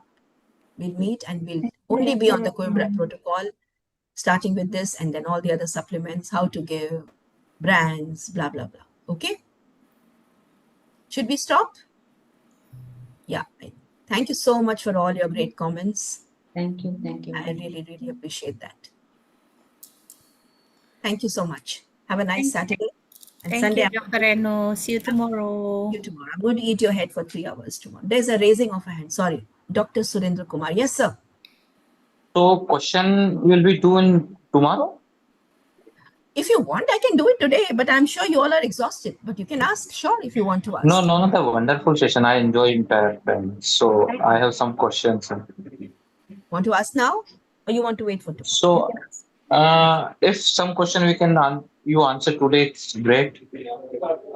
I have a one question: how to rule out vitamin D resistance without PTH here? Anything special test directly? No. You have No. to check. No. Okay. And you told about when we give a higher dose of vitamin D2, we should give a K2. Really? So if we give a 6L dose, so we have to go with the K2? That's what I said. Let's wait tomorrow. How to give? We'll talk tomorrow. Okay. How do we give high dose vitamin D? We don't usually give 6L. How this to be taken lifelong? Yeah. You have to give daily, like you eat food daily. You need it every day.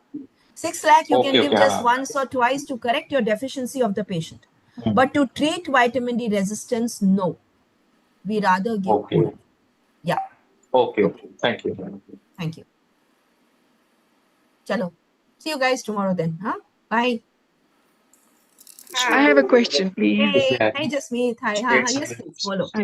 Just tell me that at one time we are talking of a very high vitamin D dose. At the same Please, time, we others, are can stopping you, the. sorry, one sec, sorry, doctor. Can you please mute who are not a part of the conversation? Yeah, yes, please. So we are talking of stopping supplements, calcium supplements, and dietary calcium. I mean, some part of calcium as a supplement. Whereas, so that means calcium we are regulating, but vitamin D we are giving in high doses. Yeah. How do you explain this? Vitamin D high dose because it's an immunomodulator, but it is also a calcium absorber. We don't want hypercalcemia. And you can't tell vitamin D, do one function, don't do your other function. It will absorb calcium in the gut, yeah. It will. So we don't want the excess of calcium.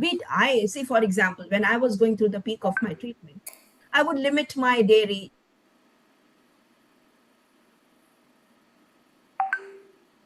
Milk, let me put it like that. So we take it in moderation. We just don't want hypercalcemia. That's it. And everybody is different. Trust me, I'll tell you, I have patients who are taking very high dose of vitamin D. They never get hypercalcemia. They're always hypo. So we don't give them K2. We don't tell them to do dietary risk because they have a good calcium clearing mechanism in the body. Hey, we all are different, yeah. So it is individual. Right. We rarely see hypercalcemia. And one of the reasons is we are depending upon vitamin D manufacturing inside the immune cells. You understand? No, how will hypercalcemia happen when vitamin D is already inadequate? Vitamin D high levels will not take care of the calcium which we are It will taking. absorb, no? One function of vitamin D is to absorb calcium in the gut. True. Then how? Okay. So It'll there's a absorb, risk no? of hypercalcemia. It will come from the gut, no? Then the risk can come from there. That pathway you can't stop. Food. Right. So what you can Got limit, it's better to get calcium from food than from tablets. True. Got it. Yeah. Okay. Yeah. And there are Thank you. patients whom we have to give calcium if they are very low. If the ionized calcium is coming very low, that's also not good, yeah. So then we say, okay, then I prefer giving calcium citrate rather than calcium carbonate. We do give. Could you tomorrow?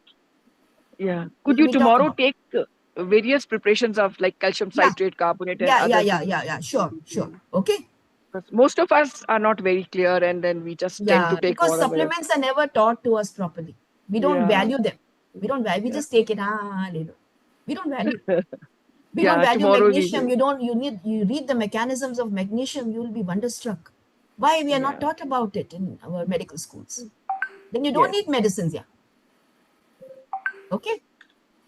Chalo. Thank you so much. Thank you. Lovely, wonderful session. Thanks a lot. Thank you. Thanks everyone. Okay, should we shut off? Hi, ma'am. The Kasoli Club. Dr. Khan. Yeah. Tell me, Khan. Yeah, ma'am, I just wanted to know when it should be checked, vitamin D level. It is what is the accurate time as per Whenever I've you ask seen me a a lot of. question, whenever you ask, tell me compartment 1 or compartment 2. Make it easy. It is compartment 1, whereas I know that. 1. Okay, fair enough. So I think we discussed this. You were not there. You start at the beginning. Then check it after was just 3 months. 3 months. No. What is the accurate time at empty stomach in the morning? We are doing ESR and all. Vitamin D you can check anytime. It's not that. Anytime. Anytime. Because I have listened to some. It is a long half-life in blood. That's why. But if you've taken a high dose, for example, I'd mentioned if you're taking a 6 you lakh, told me that. don't check it immediately. Even if you're taking 60,000, wait for that 1 week and then check it. Okay. Right? Okay. Dr. Minakshi Hande. Okay. And what is the... Go ahead, Khan. Yeah. Ma'am. Yeah. And what is the accurate level of in kids? What should be, as you mentioned, 200 milligram per kg body weight, 200 nanograms. So what is the kids' normal level? You're confused. Nanogram is the unit of measuring vitamin D in blood. It is not 200. Okay. 200 international units we are talking. Per kg body weight per day. That is the dose that you take. Okay. So the unit for measuring is nanogram per ml, and the unit that you take commonly is spoken in international. Okay. Okay. So in children also, it should be 50 to 60 nanogram. That is the accurate level. They need it, man. They are going through vaccinations. They are going through all if it is in case of... Sorry, please, can others mute themselves? Okay. Yeah. Okay. So I think we'll do the questions tomorrow so everybody can... Yeah, ma'am. That is okay. Fine. Thank you so much. Such a wonderful session. So much. Thank you so much. I'm glad to know that. Glad. Meenakshi, can you wait for tomorrow? Yes, ma'am. Ma'am, just I wanted to ask you one question. Is it possible that patient is having low vitamin D, very low vitamin D, 10 or 12, along with that very low parathormone also? It is possible. 2 and all. 2, no, that's a lab problem. I'll talk about it tomorrow. I want everybody to listen to that. I'll tell you tomorrow 100%. Okay, it's a part of my life. Okay, thank you, ma'am. And the lab ranges also differ. So you follow the lab range where you're getting it checked, but we have to ensure that the PTH is checked on the same day it is collected. Otherwise, it gets damaged and you get low levels. No, ma'am, it was confirmed repeatedly, and then we supplemented her with parathormone. Possible. Then there are other reasons. Okay. Then she may be having a primary. Then she has a primary hypoparathyroidism. For other reasons. Yeah. Okay. That's a different story. Okay. Bye. See you tomorrow. Thank you, ma'am. Thank you very much. Thank you, Dr. Renu. Thank you, Vidya. Special thanks to your staff. Grace. Yeah. Bye-bye. Thank you. Excuse me, ma'am. If anybody has done the parathyroidectomy because of some reason, then you cannot use this. Good question. You cannot use this methodology. Cannot. Okay. Cannot. Okay. Out of 4, only 1 is removed. Then also cannot be. Difficult. Then you have to be careful. You have to correct the deficiency for sure. At least that you can do for the patient. Okay. Okay, ma'am. Thank you. Bye. See you. Thank you so much, Dr. Renu. Thank you. Thank you so much, Genti. How are you? All good? Nice to see you. Good. Huh? Yes. Thank you, doctor. Thank you. Thanks, Paramjeet. Thanks, everyone. Bye. I'm just logging.